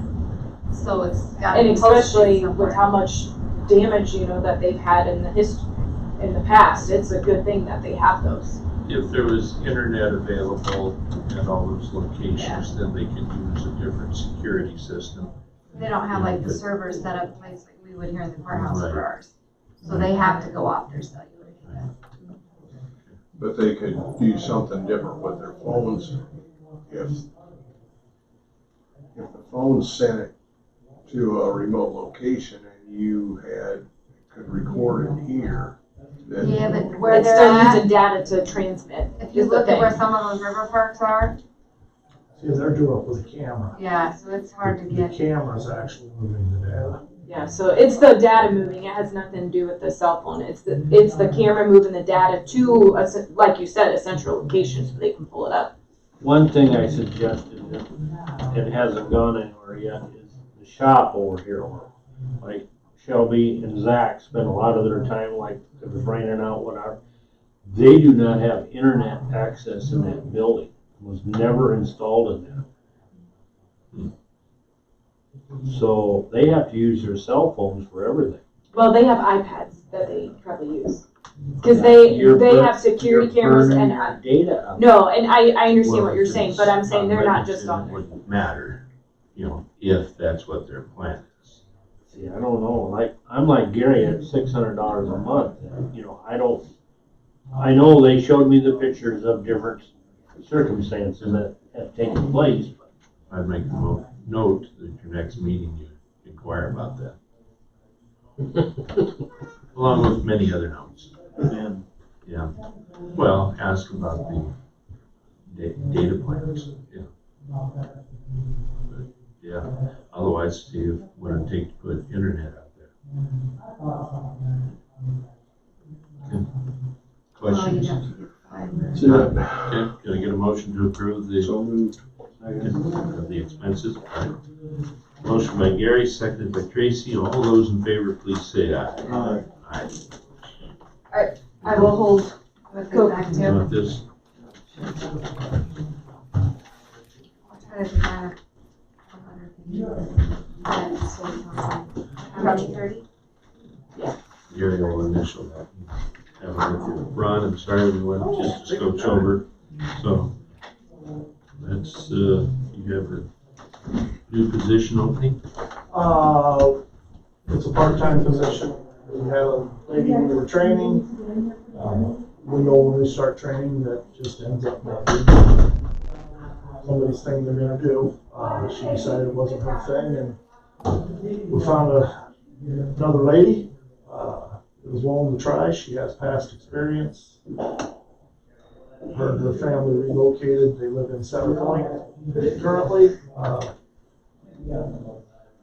And her past employer, where she was dispatching, has the same computer system. So she already knows our system.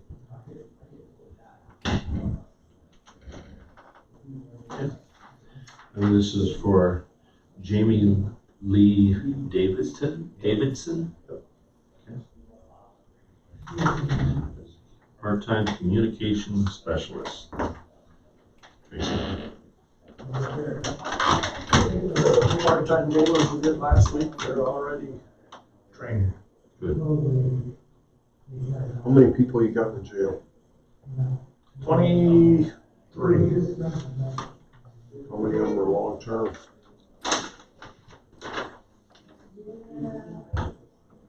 About half. By long-term. Oh, I'd say What is everybody it? there is currently long-term. We don't have any new admins. What's the definition of long-term? They've been through their 14-day quarantine and everything. Okay. So, I think we've got 9, 10 from out of county. That we've pretty much had throughout. But you're talking minimum of 2 weeks up to a year or what? Yeah, some of them have been talking about going to trial. Several have been here for 6 months. Our trial's coming up pretty soon. You know, probation violations seem to be setting a long time. Seems to be a minimum of 90 days on them before we get a trial or into any hearings. Probably extended by about 90 days at this point.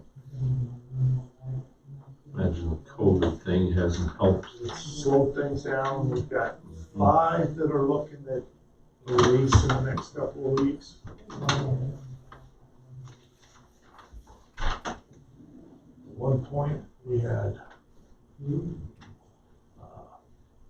14 adult prisoners, 14 people with mental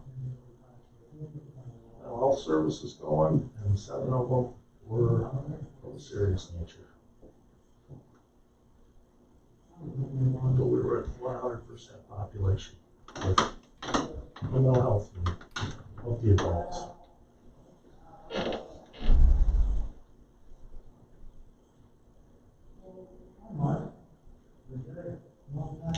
Make a So, motion yeah, this one doesn't have to be by to resolution. approve the hiring of Yep, Jamie Lee Davidson. Second. Motion by Tracy, seconded by Gary. All those in favor, please say aye. Aye. Do you need that initial of the back or that? And then did you want to touch base on that other deputy sheriff position that was on there? We are rounding the corner.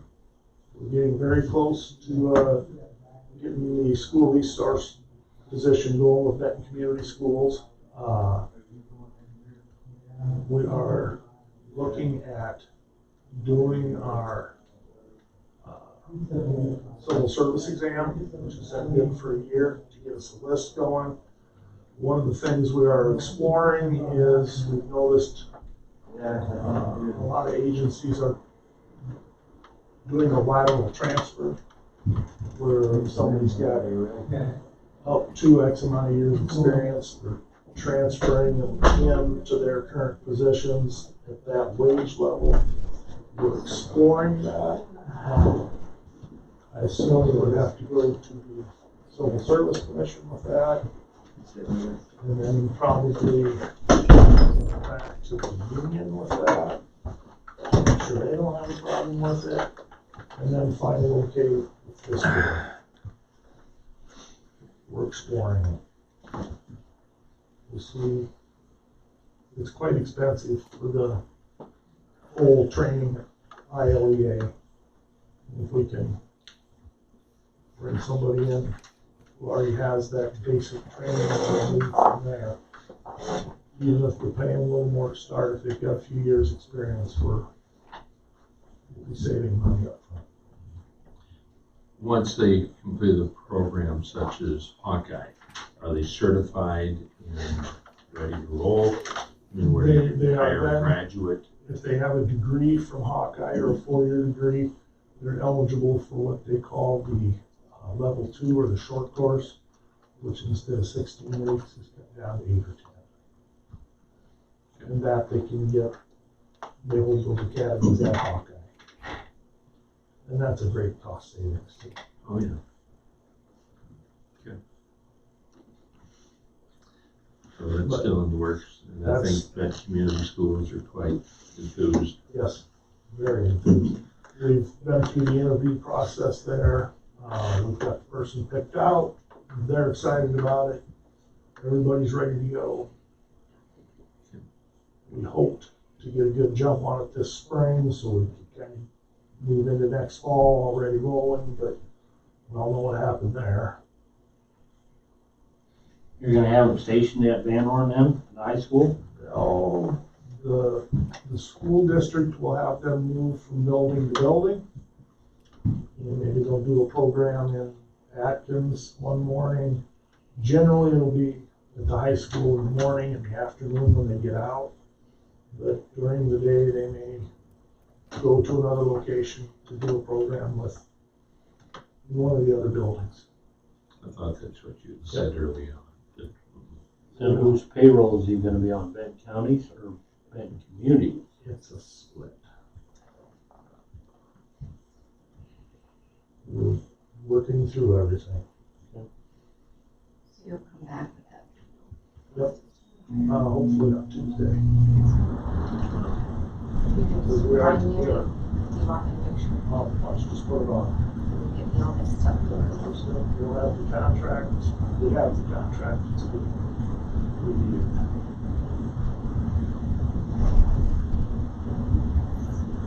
Hopefully we'll get all ready to go. Good. Of course, the school resource officer schools, which you sent them to, of course, all got canceled. Now they've opened them up again, so hopefully we can get those in. Sure. Can you send that person to the Cedar Rapids Academy? The person we're looking at is already on board, works for us now. We would be looking at replacing. We'd have to come back and talk to the board about all that. And then go contract. Yep. No, just a brief contract. Yep. We're taking somebody we already have that has experience and moving them into that position. We would be looking at backfilling that position. I would think Dwayne Arnold gonna shut down here in October, you're gonna have some guards. It's not 100% clear on how long some of those people are gonna have to stay there. thought it was quite obvious that there's going to be constant security. As long as there's Whether it's fuel on site, right. they're gonna have to maintain a security force. I don't know how large. You would think it's going to be 24/7. Oh, yeah. I anticipate. So I don't look for that to go away. it'll be decades. I would say that's. Right. I don't completely understand. They're gonna have to spend fuel there, but they're gonna pull all these monitors around. They're not gonna have any of the sirens. Right. Those are for emergency at the plant. And once the fuel is cooled off, there will be no release. They're housed in a cement bunker. So supposedly foolproof. Yep. That's correct. Not on that one that way. All right. Thank you. Well, thank you, Sheriff. Wow. I know. I should have looked up earlier. Wow. This is a better situation than usual. I get up and Stick open the around door for for our you. bunch. Yeah. Little truck. Maybe later, right? Maybe then you got your elbows. That'll take care of it. He'll keep Yeah. it in mind. Yeah, see. I give up on that. Hello, Mark. Howdy. Good morning. Gentlemen, would you please introduce yourselves? I'm not sure everybody knows, but they probably do. So, Yep, Matt Becker, Johnny Becker. Steve Becker, Dad, most of the time. well, I suggested to Steve and Matt, correct? Yep. That they get on the agenda. They wanted to look at development, and it does not fall within the county guidelines. So rather than they're looking for guidance here, is basically what they're looking for. And they had brought to myself pictures off of Beacon. I took another one off of Beacon to show the proximity with Keystone and the Blacktop 70th Street. And this is just about, what, 2 miles, in my directions, west of that junction. Mile and a half, yeah. Mile and a half. East of 21. West. West. West. Yeah, East of 21. Yep. And I was on that road this past weekend. So, but the property is currently owned by Steve's sister and brother-in-law, correct? It's part of it, yeah. It's actually 4 family members all together. Yep. And they're willing to split off a building site for your seed corn operation. Is that correct? As long as it's in the corner of the field, and that's where this happened to be located, that's why we were interested. Okay. All right. So, you want to take it from there? I tried to open the door. I'm not. Well, we know that, you know, I'm kind of that way too. I don't like to see farm ground get used up, but we figured this is an ag business. We think it's a good location just for the simple fact that farmers are getting bigger, whether you like it or not, and equipment's bigger, trucks are bigger, deal with a lot more semi-traffic.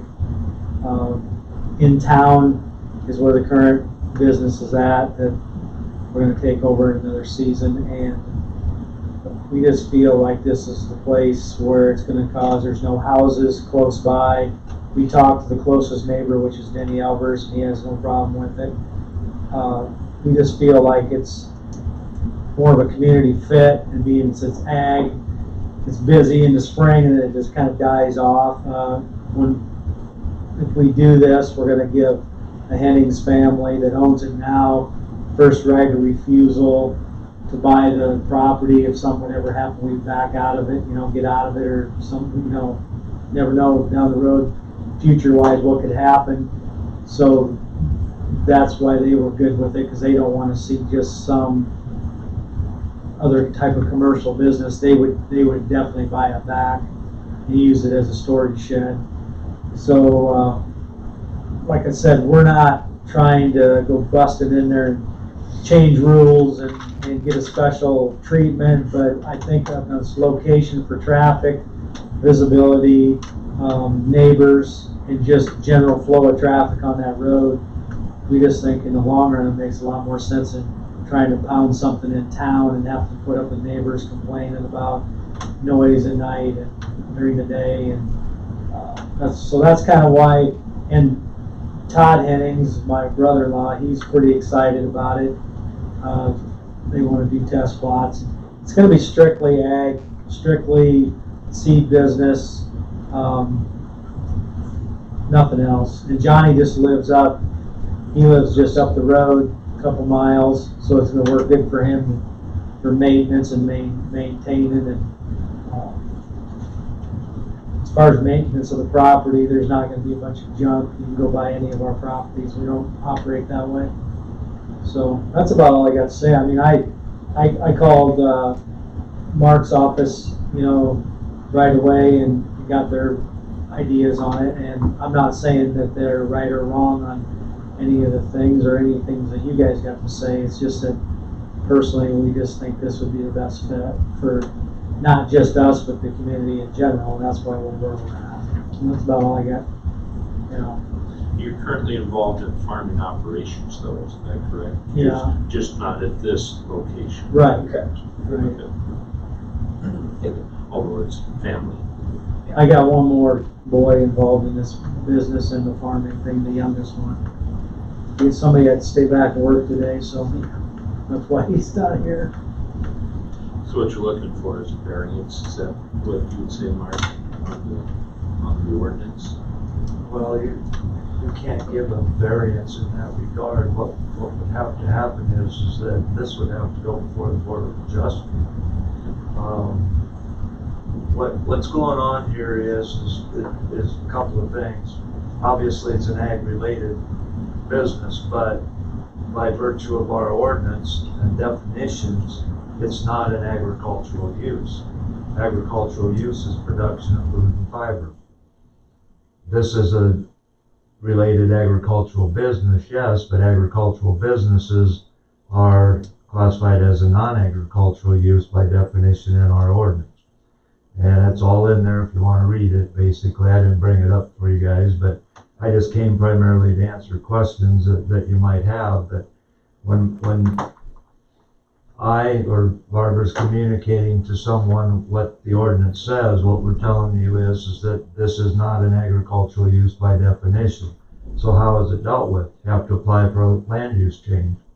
And the land use change on 95 CSR ground, I think that's what I saw that it was.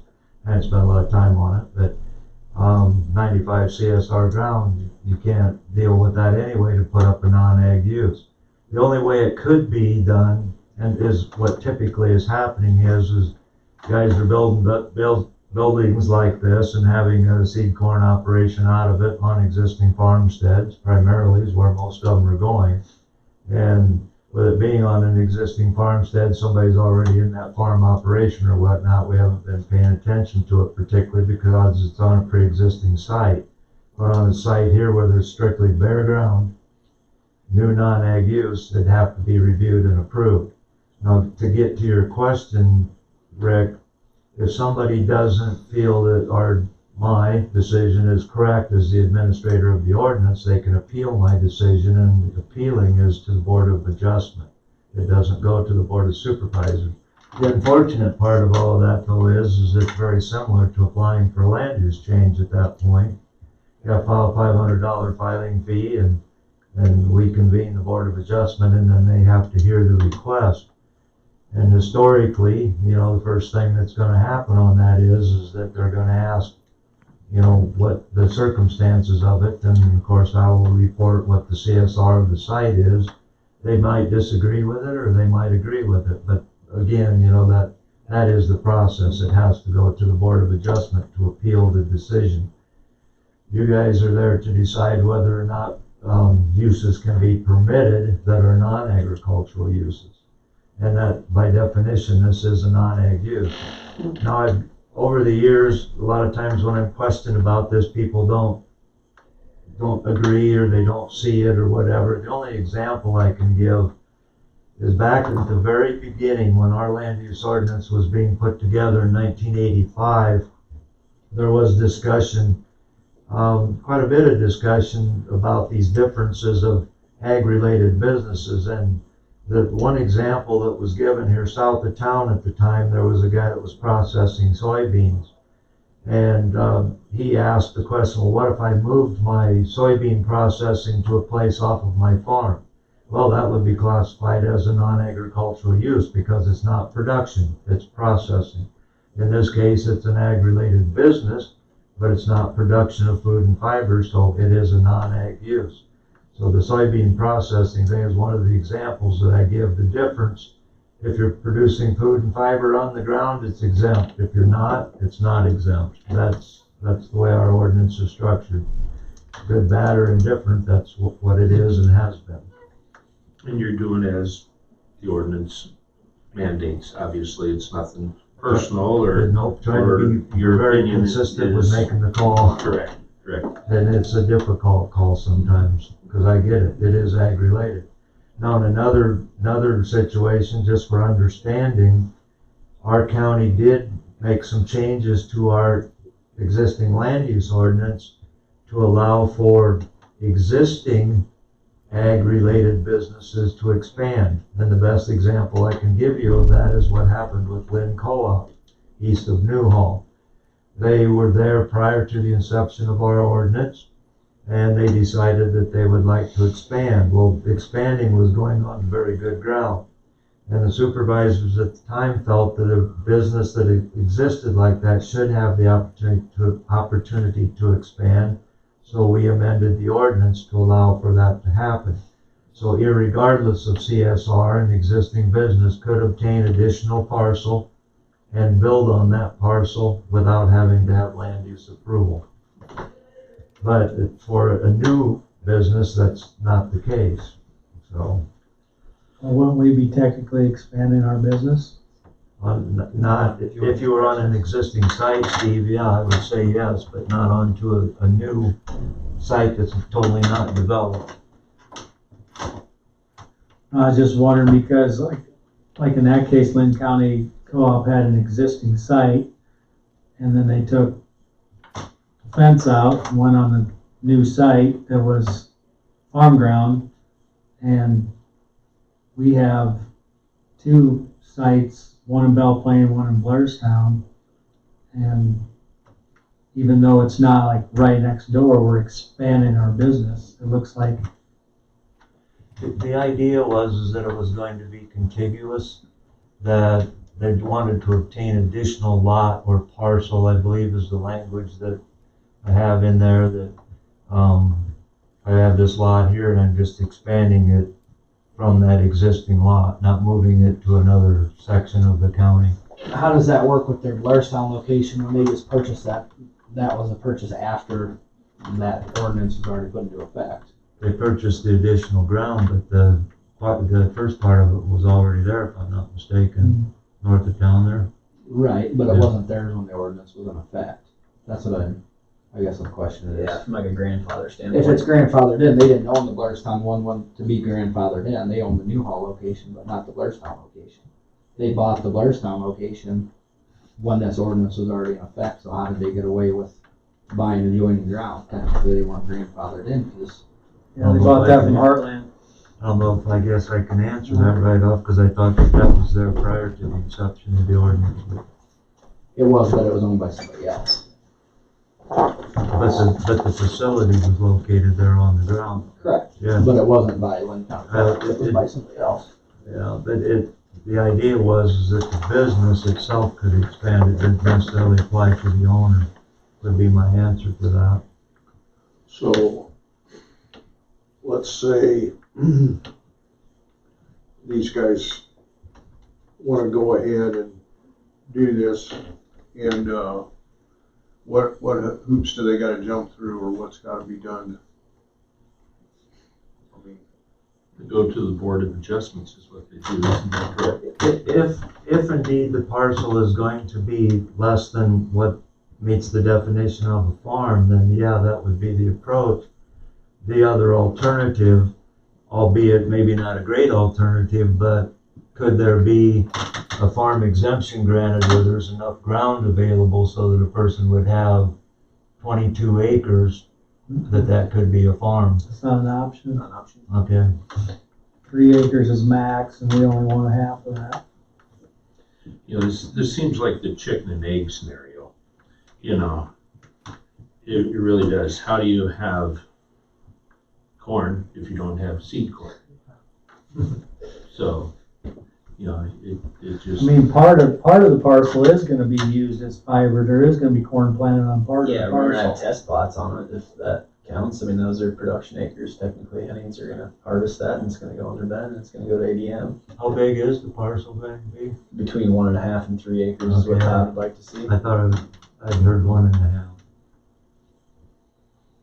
So I guess if that'd be a way around it for you from a legality standpoint, it will have some production on There it. is gonna, yeah, there's gonna be probably half of it's gonna be in corn or beans, depending on the year.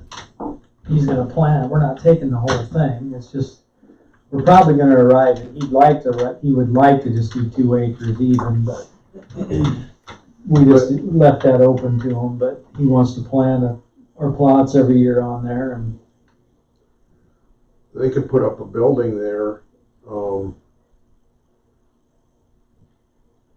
the owners could put up building there, no one be anything said. The owners of the farm. Hennings Hennings. could put the building up and ask for a land use change. They wouldn't wouldn't have They wouldn't not even need to. land use change. They wouldn't even need to. Could they then do a If it's lease parcel. purchase type agreement? And get by with that? And they're just throwing out different thoughts. You know, it's much cleaner family-wise if you can just buy it. I get it. I really do. Yeah. So, Or you could do a long-term lease. If the owners of the existing farm were doing it and whatnot, then there really wouldn't be any question. But if these guys are buying it, parceling it off and whatnot, then that's what's creating the question. Okay, why can't Hennings put the building up, once it's done, turn around, make a deed in abstract and sell them the 3 acres? I don't know the answer to that, to tell you the truth. I mean, legally, I don't. I mean, aren't you still with your land use change? Because it's the new question ownership. the question I would have about that is that it got a farm exemption because of the fact that it was with the 21 or more acres that are in production. And so then if you sell that off, it's no longer a farm and it shouldn't really have a farm exemption any longer. It won't have, it'll be commercial, Yeah, but then that'd be a violation of land use ordinance. but the building's already there. It's definitely circumventing the process, I would say, but I don't know the legal answer if it could be stopped. It's something our county attorney has to weigh in on, I'd say. It just seems ridiculous to have to go and do all that, to be very honest. Yeah. everything I you guys, understand it. everything you guys been talking about, I mean, we've already discussed, we could go that route. We just decided to come in and just try to do it Bottom line, it Right still way. ends up back where you want to be. the right way. Yeah. Just trying to do something right. If you can go backdoor it real easy and have Hennings put the building up, we could pay for it. We could lease it for 100 years and first lease payments, what we were gonna give them anyway, and, I mean, there's all kinds of things we could do. I just don't like doing business like that, I just like being upfront, and this is the way it is, you Yeah. know?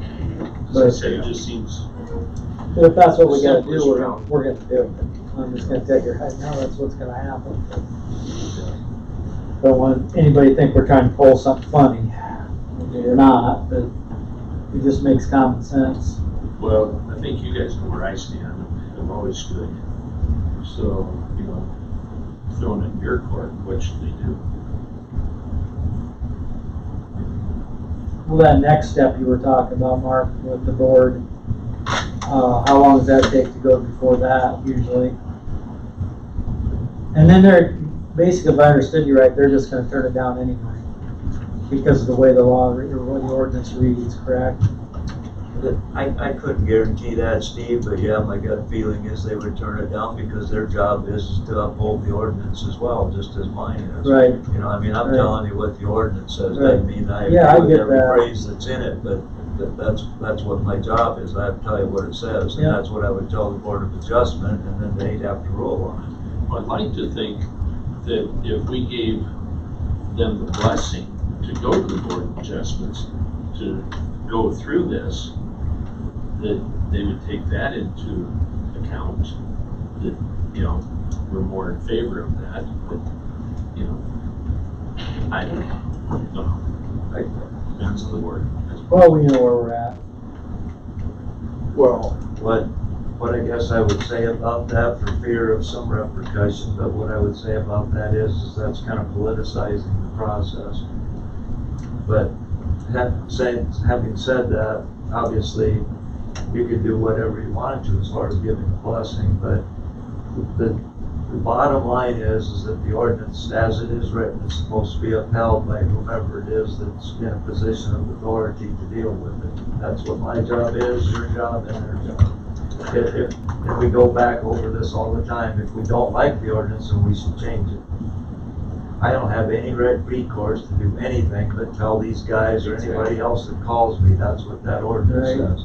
And therefore, I've got to enforce it. If we don't like enforcing it or doing it the way that it says, then we should change it.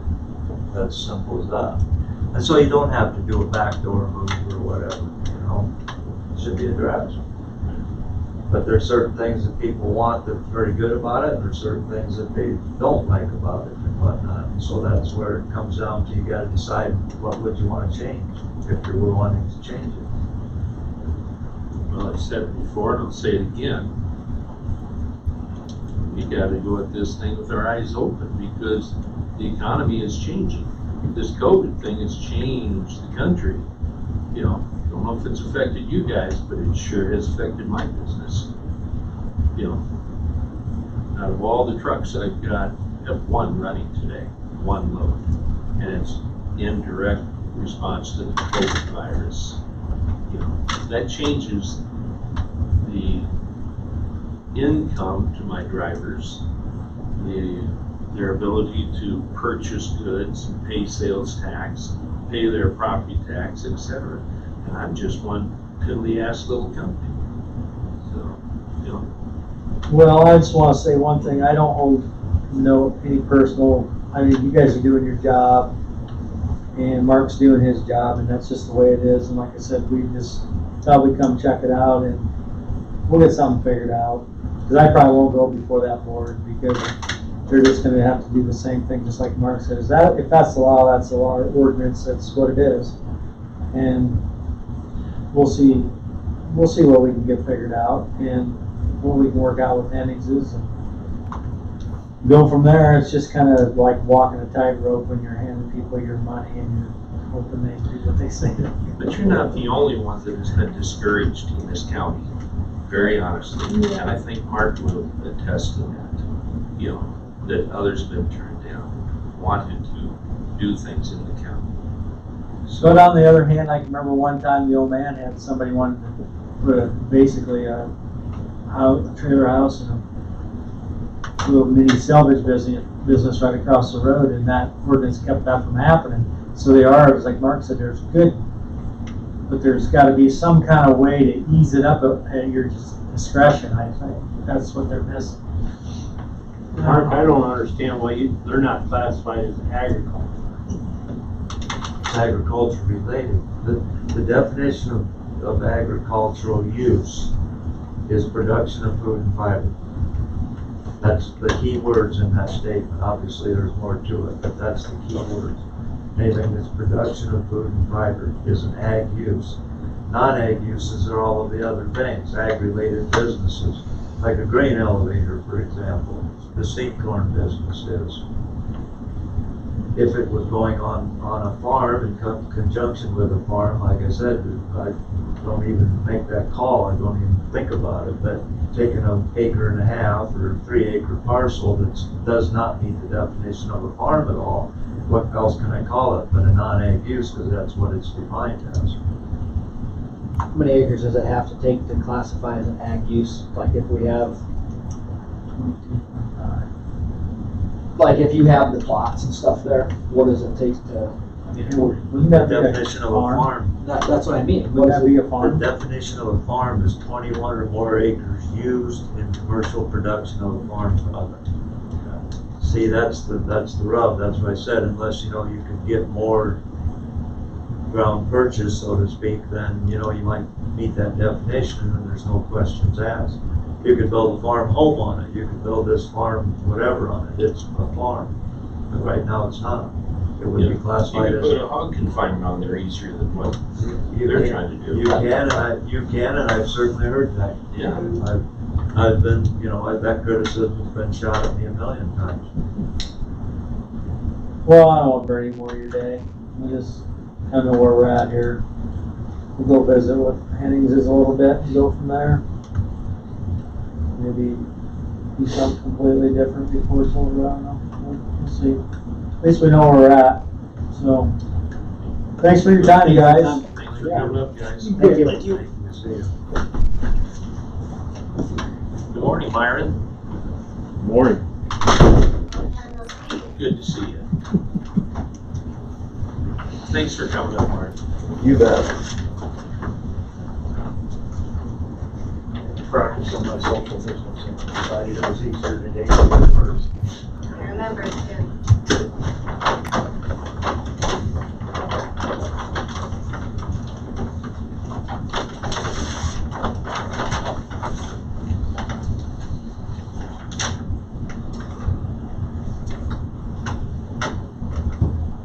Uh, 75th Street, bridge replacement project. Guess I have visuals today instead of sitting at my desk, right? Bridge located on 75th Street, just east of 32nd Avenue Drive.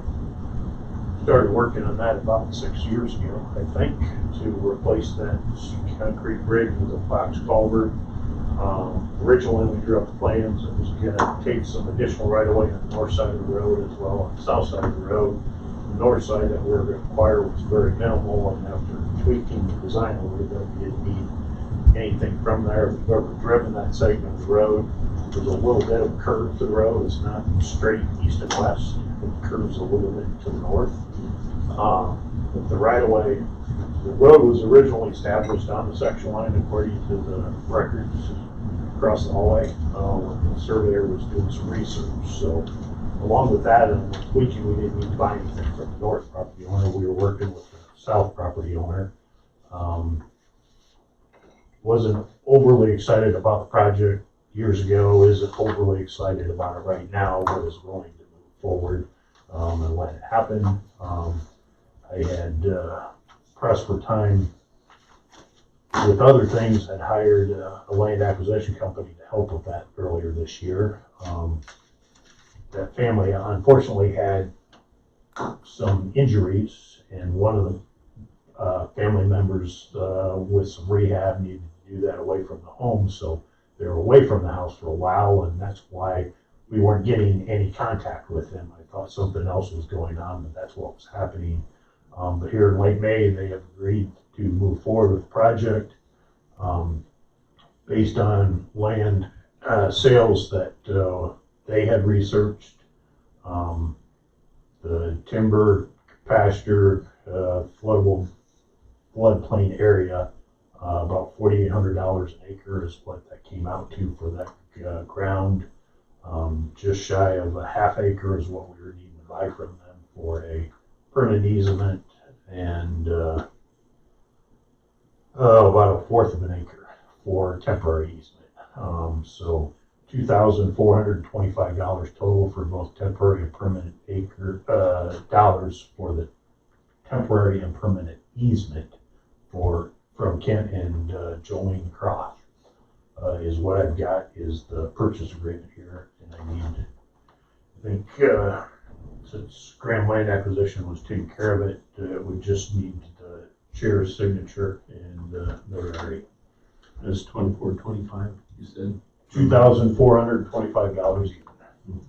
$2,320 of it is permanent easement and $105 is temporary easement. Okay. Any questions, Sean? None. Moved. Okay. Seconded. Okay. Tracy made the motion to approve the purchase agreement for temporary and permanent easement. And Gary seconded. All those in favor, please say aye. Aye. Okay. Did you approve claims earlier this morning? We or is did. that yet to do? We did. You already approved, you approved that claim. I don't know if that has a question I see for that you, in but there. Yeah. your question should now be answered. By doing it today instead of waiting 2 weeks, I'm hoping to get this project back into the DOT's loop. Originally, it was gonna be next week, but not having this paperwork in hand, it kind of fibbed on their pre-submittal paperwork, and I had told that, what was that, 7 weeks ago.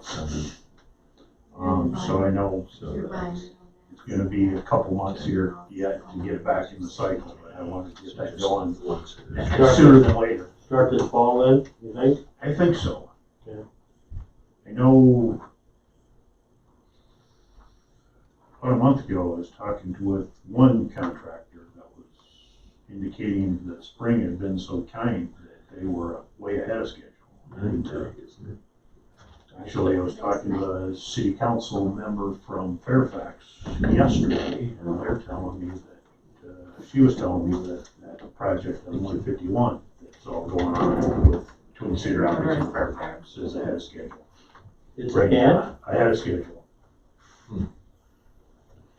But I know that's like, I mean, there's what, 2 projects going on. Looks like a lot of projects, but the DOT is administering a big share of it through Fairfax north to just about Highway 30 and that first intersection where the Gardens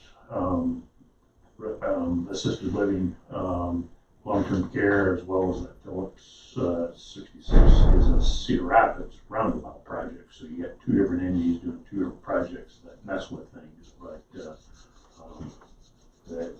city council members actually works for an asphalt contractor.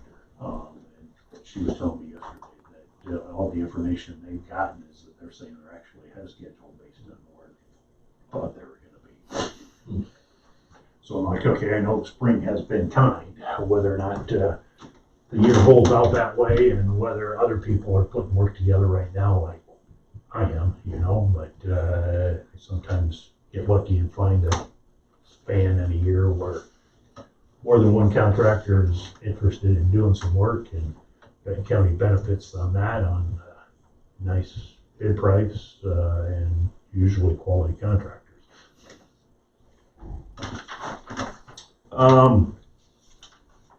And twice in the last week and a half, I can't do my math. If you take January and add 6 months, you get July, you don't get June. But since it got put on the agenda and I'm comfortable doing this, Josh Swoboda started working for Benton County Secondary Roads on January 10th. Union contract indicates that there would be a pay increase after 6 months. His 6-month anniversary date would be July 10th, with the July 1st union contract raise plus where the increase would be from a 6-month perspective as we hired him. $21.62 would be his hourly rate come July 10th. And we've done resolutions in the past with that 6-month rate for the auditor's office. So I've got the resolution here today, just that it would take effect here until a month from tomorrow. So moved. Second. So the classification is, I mean, is that changes, what's the change of classification? The union contract defines the first 6 months as the classification with an A behind it. After 6 months, you get a B rating, and after a year, you have a C rating, which is what all of the workforce have unless they have something specialized after that, and it might be D, E, F, or G. Okay. But how the union contract is broken down to. But And it gets them out of that first probationary Yeah. period. Okay, all right. But Josh has been great, have worked for us here these 5 months, has worked well. I don't expect that to change over the next 30 days, so I'm not uncomfortable doing this a little early. Sure, okay. You got that down, Gary made the motion, Tracy seconded. And it's by resolution. And it's by resolution. Yeah. So, Piershank, aye. Team and I, and Primer I. You want both these signed, sir? Yes, please.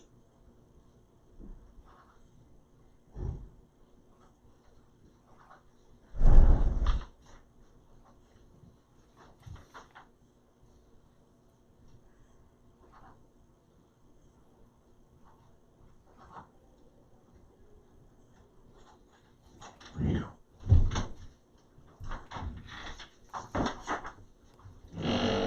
While they're doing that, I'll ask you how they're coming on the 218 and 30 junction. But that should have been open then, huh? Seen the paving machine set up on 218 this morning, and I talked with contractor on late last week.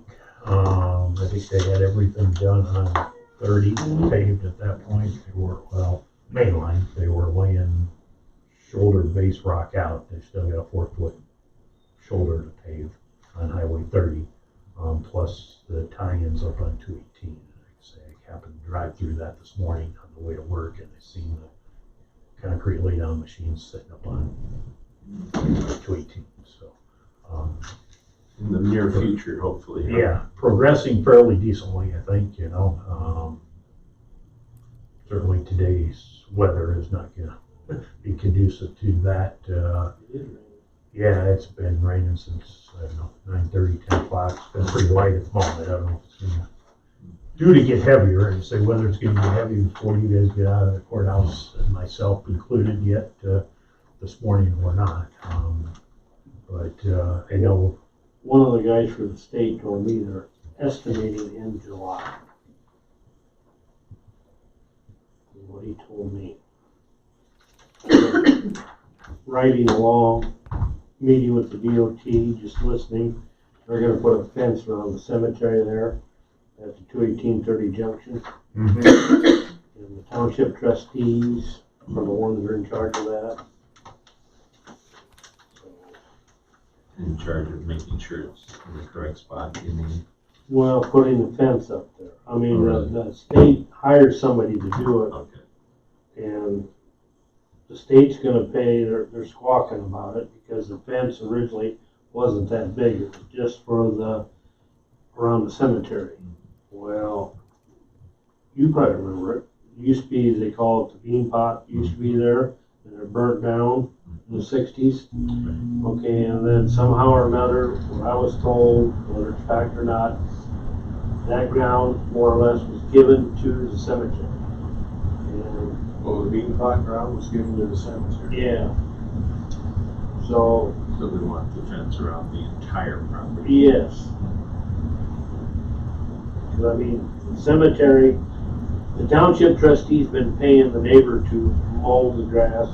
He mows the bare lot where the building used to be with a whirly mower, and he also mows the cemetery with a lawnmower 4 times a year. He gets paid to do that. So last year he got mowed once, and then of course 30, it all started big time. Sure. So he never mowed it. He mowed it one time with it. Yeah, I mean, before everything, I mean, for a date where everything is more or less completed, probably accurate, although any seeding that needs to be done might have to wait till fall. Most seeding isn't done in the heat of summer type of deal, but doing all that shading that needs to happen around there. Now, whether or not, you know, limited lane usage, whether some of that opens up before that, that's certainly possible. Like I said, they don't know how much small little projects that go with all big projects that are usually at the tail end need to be done while the road is closed, or whether it can be done under traffic between things. I got in a discussion with the guy, they're gonna put a fence on the curve, like if you come down 218 and shoot off to the west, towards the pile where they've been grinding everything. And I laughed, I says, well, there ain't no fence on 218, you know the farm that owns that ground, why would you put a, I said, you guys go back to the drawing board and look at this.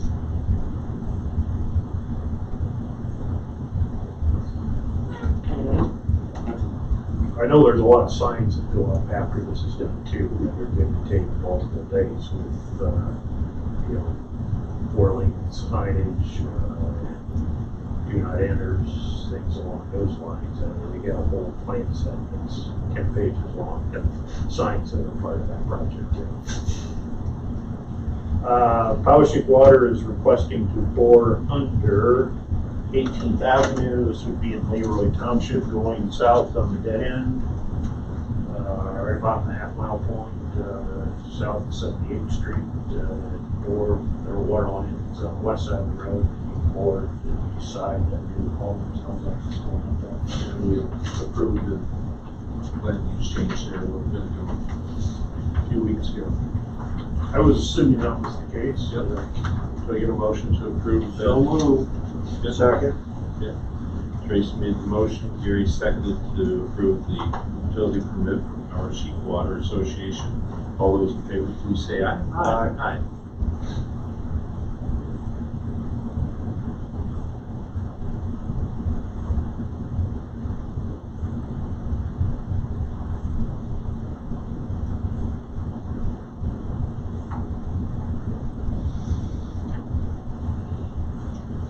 Thank you, sir.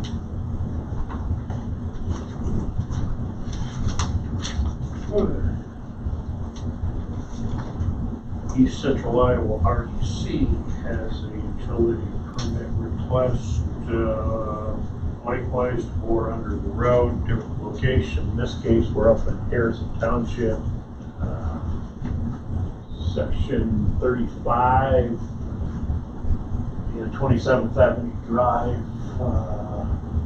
it's 35 or 36, I think, is there, all right, Pat said there's a That's where Rick Gordon's going. house or farm building, new home and a farm building. Motion. Okay. Gary made the motion, Tracy seconded to approve the utility permit for East Central Iowa REC in Harrison Township. All those in favor, please say aye. Aye.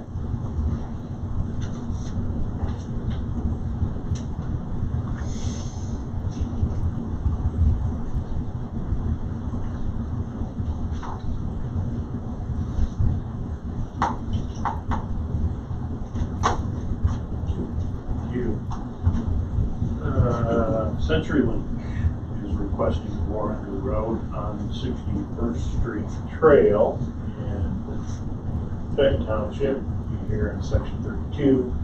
I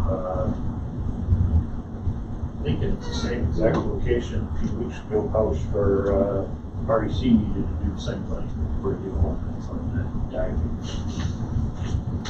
No location looks familiar, so I'm thinking it was REC that had to do the same thing earlier this week.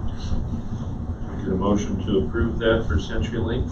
So moved. Second. Okay. Gary made that motion, and Tracy seconded to approve the utility permit for CenturyLink in Benton Township. All those in favor, please say aye. Aye.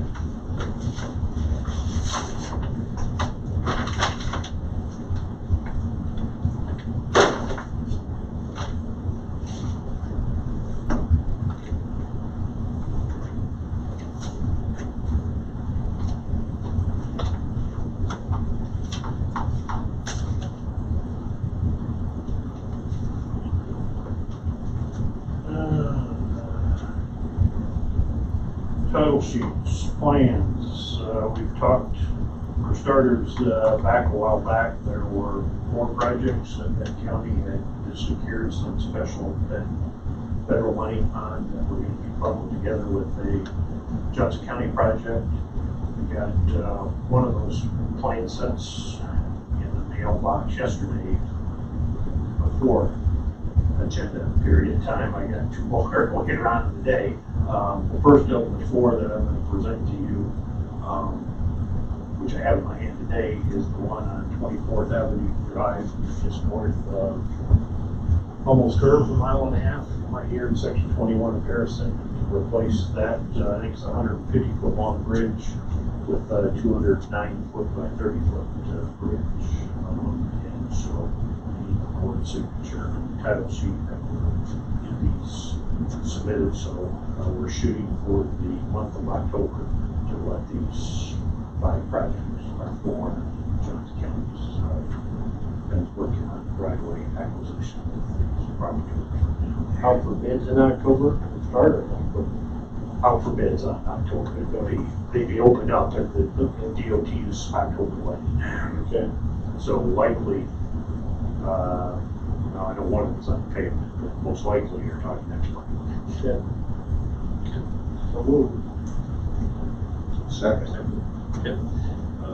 Tracy made the motion to approve signature title sheet for for bridge replacement project, 24th Avenue Drive in Harrison Township, and Gary seconded that. All those in favor, please say aye. Aye.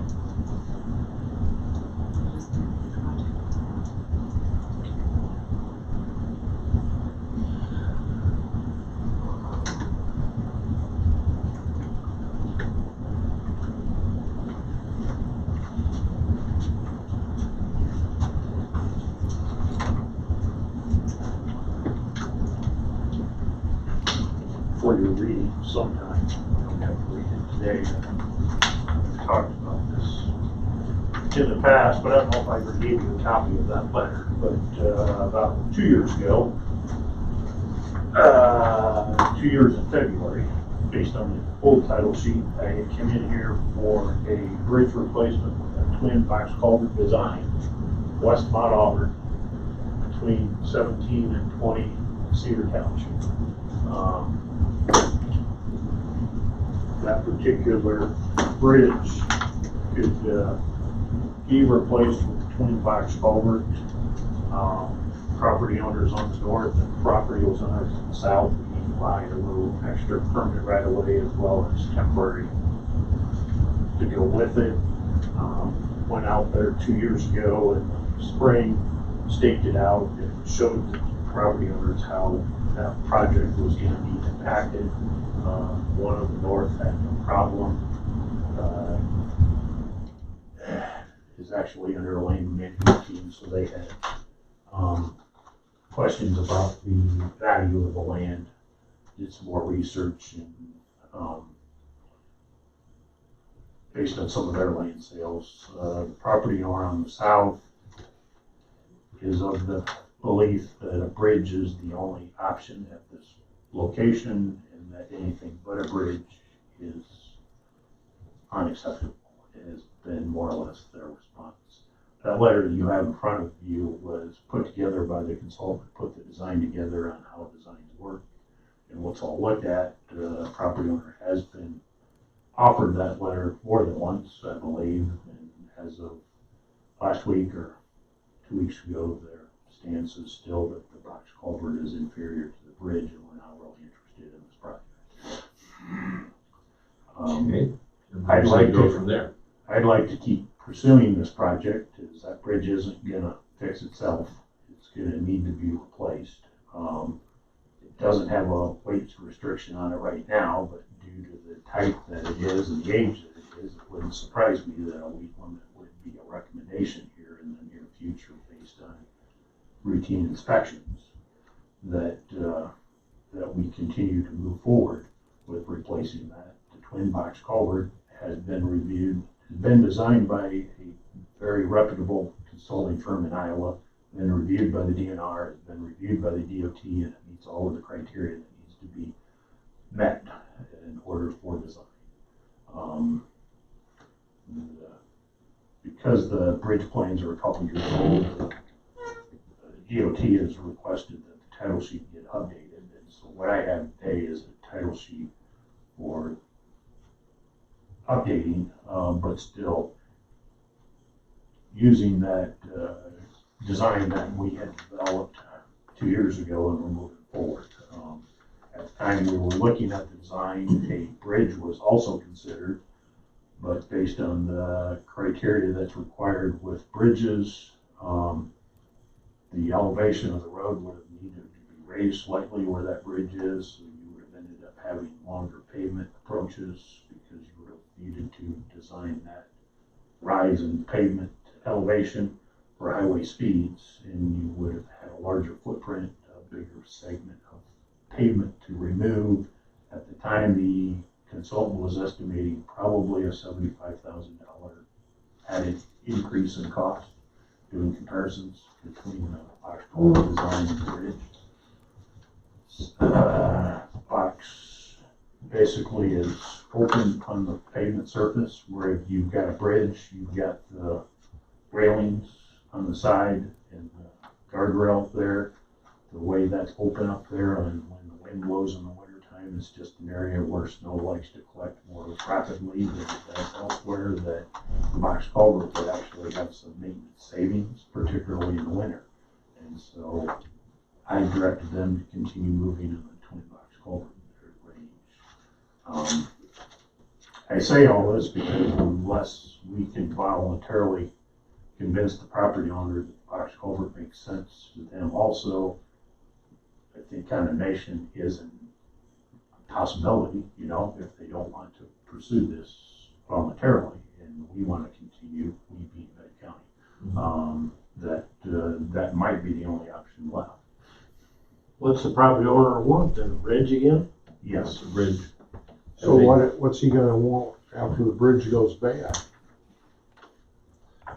Well, if a new bridge is put in, I doubt he's around it when that goes bad. But you got, I mean, if he wants a bridge, and we're saying a box culvert's okay. I mean, the box culvert did have a little bit different design. For those of you that are familiar with that area, if not, the stream comes from the south to the highway, and years ago, and I haven't figured out which year, but you can tell by looking at an aerial map that stream has been straight. And that stream more or less runs up the property line, up the fence line for the most part, then it makes a 90-degree turn at the pavement, and it parallels the south side of the pavement for a length of time before it crosses under the bridge and then goes north. And so there is a wooden retaining wall, so to speak, that's in that ditch bottom to help turn that water to go under the bridge. The box culvert was going to be designed so that there would be a little bit longer concrete wall out there on that to capture all of that water and direct it with concrete through the box and run through there at a little bit stronger angle, come out on the north side and continue flowing north. That culvert tip sticks out farther than what anything else does there, which is what requires some bigger, more land acquisition that puts a little bit, you know, of an odd shape to that north piece of that field, but I think it benefits the road and secondary road system, capturing that water to turn it through that box culvert that way instead of having to maintain a retaining wall of some sort in that ditch bottom. Right now, that landowner is proceeding into what would be a third generation family farm that could very well stay in that family name for a while. It wouldn't surprise me, you know, but that being said, things change, you know. Can you change the flow of the creek then? Move the box culvert where it comes out of his property on the road instead of running the creek down the ditch? It's been established that way for so long. I don't see that changing easily. It sounds like you'd have to, once it went under the road, you'd have to divert it to the north, I take it, to follow the normal path. So you're diverting it on one side or the other, it sounds like. Probably both. For the most part, just right now, I look at some old aerials and just looking at the different colors of the soil you see in the aerial photographs. I think that stream probably years ago did come up through the middle of that field and lined up pretty close to where the bridge is now. And that bridge that's there now would have been built the way things are right now. That stream straightening had to have happened before 1937. I go back to some old aerial that we acquired from soil conservation that are dated 1937 in the corners that work great for looking up some history. That was that way then, but I'm convinced that stream wasn't Mother Nature developed that way, that it ran right down the property line, north and south. Yeah, and then along the ditch. Well, the summary on the back page states that, proposed culvert is sized using current culvert design methods. Criteria comparing the culvert to a bridge. The culvert had several advantages over the bridge. So the last sentence says the twin reinforced concrete box culvert was selected as the best and most economical solution for the site. Just what you said. Mm-hmm. So, long-winded approach, but I know that 2 years ago, I don't remember how well you remember that board meeting. I say we talked about it, Rick. You were here. I say I went back. I was trying to remember how long ago Tracy wasn't. Gary was, and I was, but yeah, and I know there's been some opposition up there. Mm-hmm. So I understand. Don't know the people involved, and probably listed in this, but has the other gentleman had other engineers look at, other than he just wants the bridge? Has he got professional backing as to why, or how? Nothing that's been presented at this point with land acquisition discussions. But he has that opportunity. Mm-hmm. The individuals do. Mm-hmm. That prompt a phone call to me. But yeah. Okay. All right. But if you're comfortable with it, I'd take your 3 signatures and keep moving forward with this project. Okay. So This doesn't Gary made change anything in the process at this Right. point. It's just more or less approving the plan design. So Gary made the motion, Tracy seconded to continue with the bridge replacement project on 53rd Street, Cedar Township. Replacement with the culvert, I guess I should say, box culvert. So this will get the second one. Yeah. Okay. Yeah. All those in favor, please say aye. Aye. On the new Mm-hmm. I don't understand why they're You've got box demanding a culvert bridge. on your properties, don't you? And from what I understand, it's pretty sweet, right? We're better than a regular culvert, because regular culvert was smaller and the water then gets held up by the regular culvert. Well, yours had a bridge there, wasn't that correct? Oh, yeah, that one. No. And then it went to the box culvert. Well, it's steel. Same thing, it's box culvert. Aluminum. The one in Gary's, that you're talking about is a little bit different shape, I guess, but still called box, still called box culvert. So it's made out of aluminum. This one would be a concrete rectangular. Yeah, it just looks like a flat round culvert. Yeah. Okay. I think there must be more, a little bit more volume, or a little bit, it must be a little bit bigger hole, I don't know, because it's more, more accessible, it's more, the water goes through there a little slower, where before, it was kind of held up.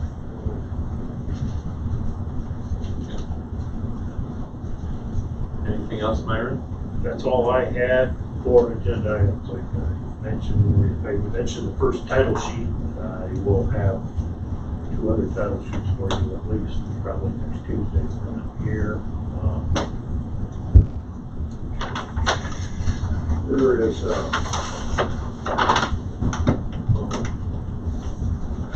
I'm getting comments from citizens on painting the roads. I think what's happening is there's some older citizens who got, or could have poor eyesight. And some of the lines aren't on the roads. I had several comments.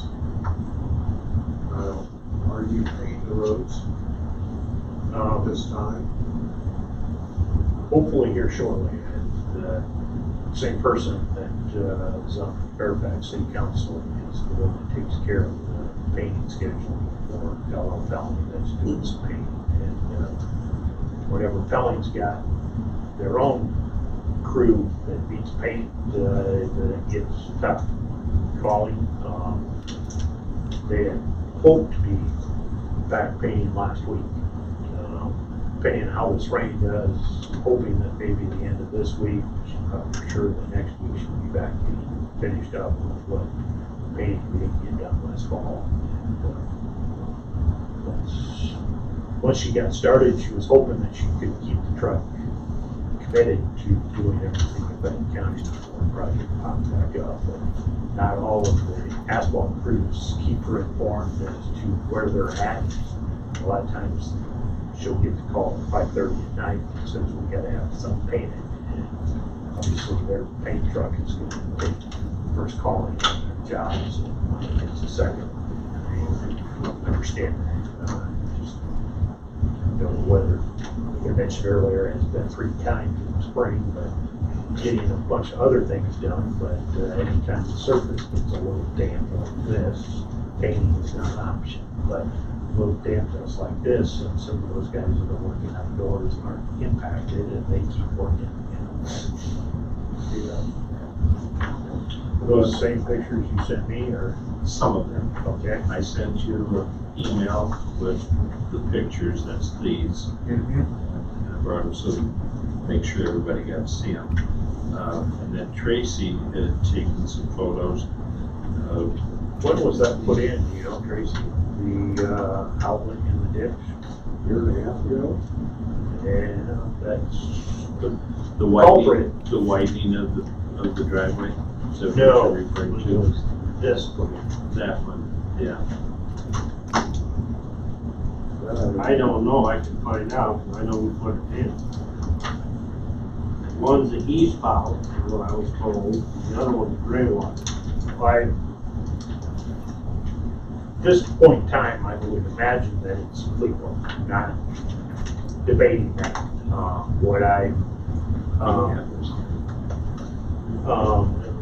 It is the culprit that's keeping that ditch bottom wet right now. And when that road was built, and I don't know how much we were able to look at or not, but it's pretty flat for the most part between those two driveways. There was a culvert in both driveways at one time for old plan sets when Randy Sherwood stopped and looked at it because there was a request to, the house drive had pretty steep side slopes, and they had asked if things could be flattened out and made more gradual type of, Randy probed around and could not find a culvert in that house driveway anywhere.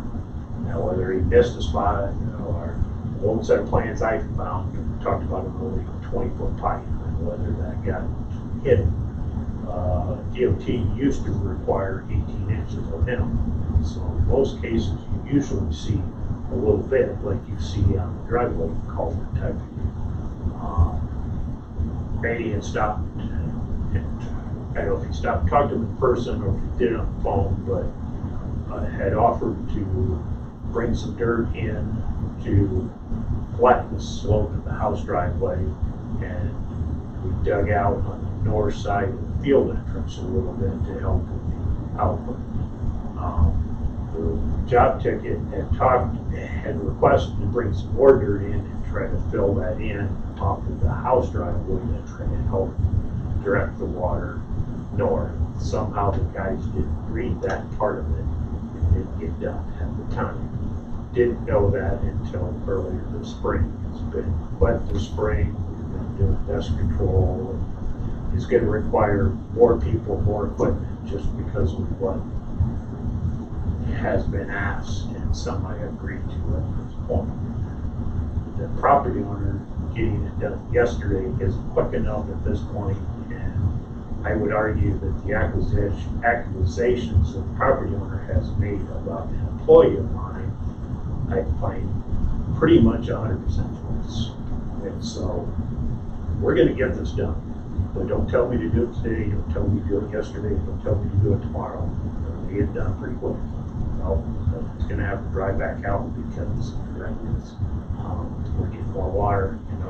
They're adding more water to it. Looking at the picture you showed me yesterday, it looks like the field entrance culvert to the north still needs to be cleaned out on the south side to help give us a little bit of fall, I think. So assuming the culvert picture that I seen of yours is the field entrance. Yeah, Yes. I didn't take these. They Show forwarded to me. Right, yeah, I know driving by that the north side of that culvert has been scooped out. And I think it's scooped out to the point where I can see the bottom of it, it's all cleaned out. But the one picture I'm looking at, I'm seeing It's this squashed. much. Well, it's squashed. Still, Yeah, the culvert's squashed. It's not round, but I'm sure that's an 18-inch culvert, and so there is a certain amount of silt that if you took that out, gaining some depth for a ditch grade standpoint, it looked to us that you could make all of that water run from the house driveway north. I told her I would shoot it with a transit. You know what I mean? Before you go down there with your equipment. Because to me, it's not level. You know what I mean? Whenever they were down there, I don't know, was it last fall, is what they tried telling me, that they cleaned some of this out. And not to be complaining, I mean, it's just, you can't do an even job as you're using the clam to clean it out. You know, I mean, there's some a little deeper. Well, to me, if you got in there with a harrow or something, when it was dry, drug it back and forth to get the ball and level it out. But no, you got ponds in there, not your fault. Right. Where it was scooped out. Yeah. Okay. Yes, and that, to me, Well, that's the problem. I don't know that we, short of asking some more questions on my end, I'm not so sure from a digging perspective. She said you did, so I don't know. I thought the only thing we dug was the north side of that, I'm positive the only thing we dug was the north end of that. That I can see. I mean, it's dug out. And then the driveway itself, we brought dirt in and filled. Yeah. We did not do any digging, to my knowledge, between the driveways at all. So the fill dirt, which in my conversation with her, she said dirt needs to be brought in. And I was unclear of what she was talking about. I couldn't understand why she'd want dirt put in the ditch, because she kept talking about the ditch. See, that's why having the ponding, if you will. Well, they're over here. Okay. It could be deeper than the tile. You look, I thought maybe I got some of them with the. Well, now that might be your pictures. Those are hers. If there's a tile running alongside the road that's deeper than the tile, then it's not even dry out. So the place that you're gonna put fill dirt is on the embankment? Yeah. Okay. Flatten the north side of the driveway a little bit more and raise the ditch bottom a little bit there, just to try to. See that, the grass is growing perfect there. Well, you know what I mean? There's been no ponding there to drown it out.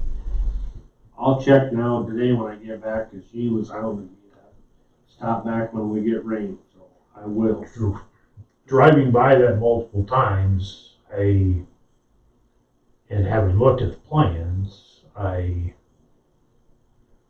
don't think we did much work there. I think it's just, well, at one time there, years ago, they didn't mow this. Mhm. They have been now more recently. Yeah, see, when Mabel Heinrich lived there, nobody mowed it.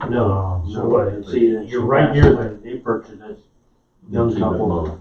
Yeah. right near the crest of the hill, and there could be a little less, because that ditch bottom probably hasn't been touched since the 40s, 50s, when this Right. was graded, to be honest.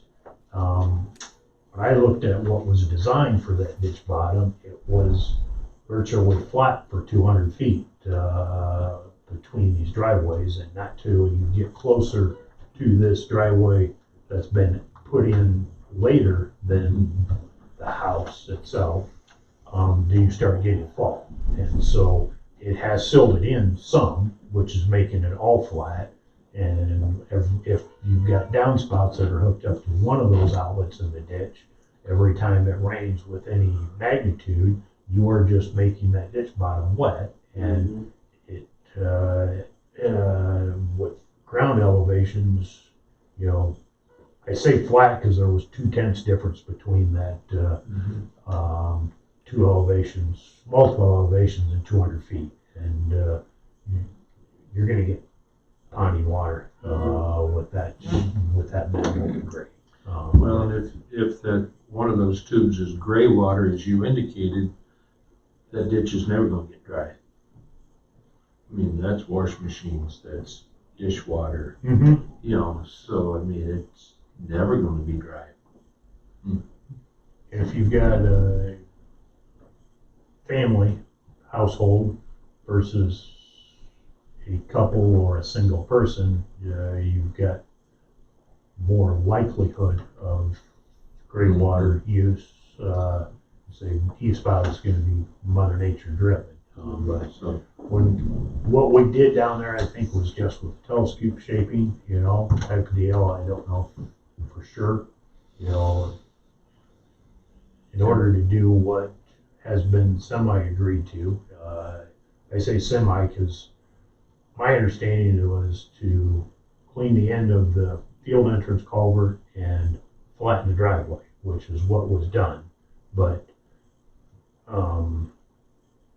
they were going to look at trying to get things shaped a little bit more. And ditch bottom was going to have to be dried out. Figured we'd end up having to bring the skid loader down there to do that type of work. But you're going to get stuck in there unless you wait. It was muddy last night, so. And it's been dry. It was muddy last night. There's some where the water's getting in there, or it's either gray Right. water or there's tile that's above the bottom of the ditch or something. Well, it's not good if they're But inadvertently contributing to their own problem. But that hasn't been muddy. more or less the property owner making the calls has been pretty one-sided, and everyone else is to fix on this, and that if there isn't enough people on secondary roads, then I need to hire more and get that done because There's been all sorts of suggestions, I know. And it looks like those pipes are PVC, so they ain't gonna let any water out of them. They're not gonna drain any water out of the pipes anywhere between the house and the ditch. No. they're probably not perforated. I'm sure it's catching all of the gray water wouldn't be anyway, more than likely. And if it's all the same type of pipe that's hooked up to the downspouts, they have, and whether all of the downspouts are running that way or if they have some of them, I mean, I did not walk around the house. they added that attached garage attachment 5 years ago, you know, and increased the footprint and water collection, I guess, if it's all coming. Yeah. All right. No, Well, it's Tracy, you'll get back with her. Do you want me to? I don't care, I can. If you wanna handle it, I'll let you handle it. I'll go for it. It's your neighbor, you know the situation. You've been out there. Yeah. Is the point I'm trying to make. You took the pictures of the PVC. Yeah. I didn't get that part. No, see, Yeah. when I learned about that 2 weeks ago now, probably, part of the accusations was a tone on a phone call. Well, I think I heard most of the phone call through my wall, and there was nowhere close to the type of conversation being made as being accused. And then I looked at it a little bit closer in the next couple days driving home, and I'm like, well, I'm not so sure that these two PVC pipes don't have part of the impact here. I'm sure they do. I'm sure they do. And so, you know, the complaint of having to mow with big heavy boots on, you know, that's, I understand that. Property owner was told they don't have to mow. There is no requirement there. Sure. I'd probably say the same thing. I do know that that was told to them, and that was not well received, but that is a fact that the ditch bottoms do not have to be mowed. The ditches don't have to be mowed. Well, it's when they started throwing out the liability issue. You There know, is no liability issue, you know. There again, it's the property owner's choice to go out there and do that. We do have an uncle that his insurance agent told him many years ago that he needed to quit mowing that ditch because he was not going to be covered under his homeowner's farm insurance. And whether he continues to do that out in Tama County, I do not know. Sure. But I do know he told me that a number of years ago that was told not to do that anymore. And I was thinking it was, oh, Tama County doesn't allow you to do that? He's like, no, my insurance agent told me I'm not covered anymore. Okay, all right. Well, I think you got your answer will be taken care of as soon as weather permits. They were told with the first contact made at Secondary Roads is that we're gonna get to it. But if you're telling me, well, last night you were out there and it was still muddy and you couldn't get around, then, you know, I know that today's rain was not gonna help matters. I had thought maybe if we get done with MC70 dust controls here in a few days, you know, whether a couple of those guys can do that, but I don't know whether June's gonna be the month that I can do that or whether it's gonna wait a little bit longer than that. And then if you go out there, Tracy, if you find out if that what is coming out of those two pipes, because again, if it is gray water, it's not going to dry up anytime soon. And all you're going to do is go down there and make a bigger mess than it is. I'm just curious if from the bottom of the gravel park pipes, the tall pipes, to the bottom of the culvert, if there's fall to the north. That's the only thing. I don't. That's what you're looking at then with your transition. Yeah, that's why I said I told her I'd bring either the transfer or the lake over. I think we expected to set up and say exactly what it is. And if the pipes are lower than the culvert, I don't care what he's gonna do, he ain't gonna make water run a field. So I think you'll find that it is, or I'm hoping it is, that it's great, at least for where that field entrance culvert should have been put in. It looked like it should have been about a foot lower than what the ditch grade has been when it was designed. So I'm hoping, I guess maybe I shouldn't say anything but that if you're gonna go shoot the pipe and full pipe elevation, Brandon, and see what you got difference in elevation. Yep. I'm hoping you're gonna find the ability to drain that, but, Yep. Okay, that's done. Tim Kabukian sent me a text here last week. He would like, if it's possible, to stop ahead signs north of Keystone. You got rumble strips that are right north of Keystone. When you're pulling up to the stop sign. He said everybody pulls up their stops, don't even look, go that far. He wants cross traffic does not stop. What he wants. okay, I'm saying there's stop ahead signs Yeah. everywhere. Yeah, cross traffic does not stop. So I said, well, I would mention it to you straight north of Kingston, Okay, not 21, yeah. right? Well, I was thinking That's 30 Mile for Street. I was thinking 30 for a minute, but you're talking the No, right north of Kingston.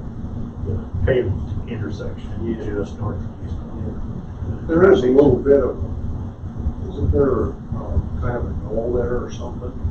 East-west traffic stops and Well, the north-south, yes. Westbound traffic, yeah, there's a knoll there, Yeah, but that's why the rumble strips are there. but you can see, I mean, yeah, it's just people getting hurt.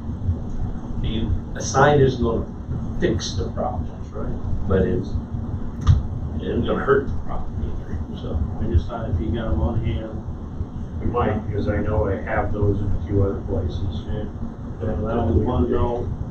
The second note, you'll probably be getting a call for the constellation. Maybe they contacted you already today. Yep, Scott asked me that question already this morning. Okay. Told him I don't have, I'm not aware of sign companies that I deal with that they have that. If they do, maybe they just know I don't have any need for them, and so they haven't tried to promote it. Okay. All right. Last but not least is West Side Road, south of Highway 30. And we get close on that when we get the oiling done. The gray water in the ditch south of New Hall Tech. Too glad you come in person today, Myron. That was part of my phone conversation last week with JB Holland, whether they had,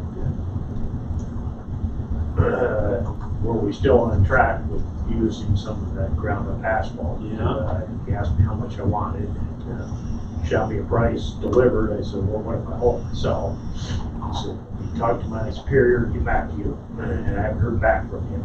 If that would be an advantage to me or not, you know, if I got 5 trucks sitting or available, would I be worthwhile for me to just haul it myself instead of having them haul it type of deal? And I asked him about a couple pieces of his equipment to fix that all in. I haven't heard back from them, but I know they were, you know, if they want to use any of that still on 218 or not. You know, the pile isn't a lot left there, but I assume they'll use part of that for shoulders on. they pretty much, I think they were using it to build their base underneath the paved shoulders on Highway 30. And I think they've got that all, looked to me this morning like they've got that all placed. There might be a little bit here or there, but it sure looked to me like they had it all placed. They don't need any up on 218 that I think they might be asphalt. So, yeah, I think close is an accurate word. They don't have specific dates right now, but we're close. I had 2 phone calls from the residents here lately. I did tell my guys not to do the second shot in front of the storage yard. Okay. Rather, because I'm gonna go ahead and try to do that area too, and just put that back on there for them. I told them just do one application at a time. They buy that from us in front of the storage yards. Yeah, that they do, but I'm talking the south one. Yeah. We get that little We've done 2 applications. A lot of times we just turn around and do the second one right after the first one, just to get around and get everybody covered. And I told them not to do the second one because I was gonna go ahead and write that up and try to see if I can utilizing that ground asphalt, whether I can minimize, if I can eliminate, but I think I can minimize the holes I'd like to develop right off the edge of the concrete at that intersection with that ground up asphalt. Okay. That's it. We'll be here all day. We'll have one more. Okay, sorry. And this is, out up on Blacktop, out there what's basically known as Kirsten's Corner. Okay. Okay. That there's quite a bit of truck traffic because of the construction going on Highway 30, is what they indicated. And there's quite a few potholes in that road as you come up to the stop sign. So, I don't know who the maintainer operator is out there. Okay. I don't even know if that's feasible to tear up because of all the oil over the years. but, there's quite a few potholes there.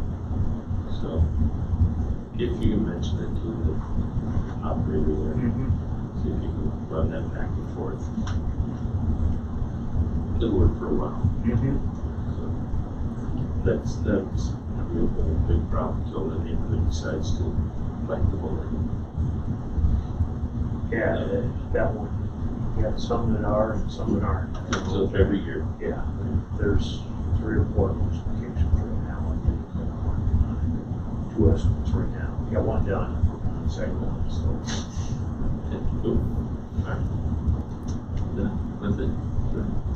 Tell the boys that did blow out my water shelters, new hall, thank you. Did a good job. They were complaining last night, so maybe that'll make them feel better.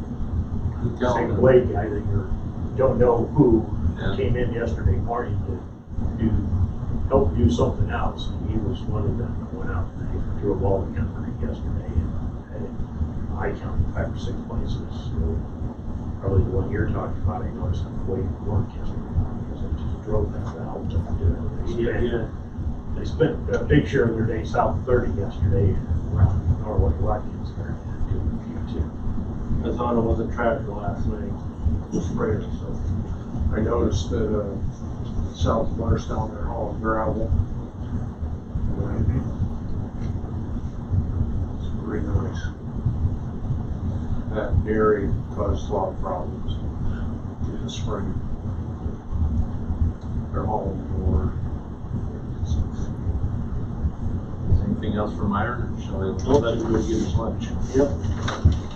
Thank you, sir. Appreciate it. You're welcome. The auditor sounds like she wants lunch too. Well, Tina's leaving for the rest of the week, so we have finished just a couple things quick. Is there any other reports? I had a couple meetings, but they're not exciting. We adjourn. You guys covered. Done? We're done? Motion adjourned. Second. All right, all those in favor say aye. Aye. Aye. Push the button.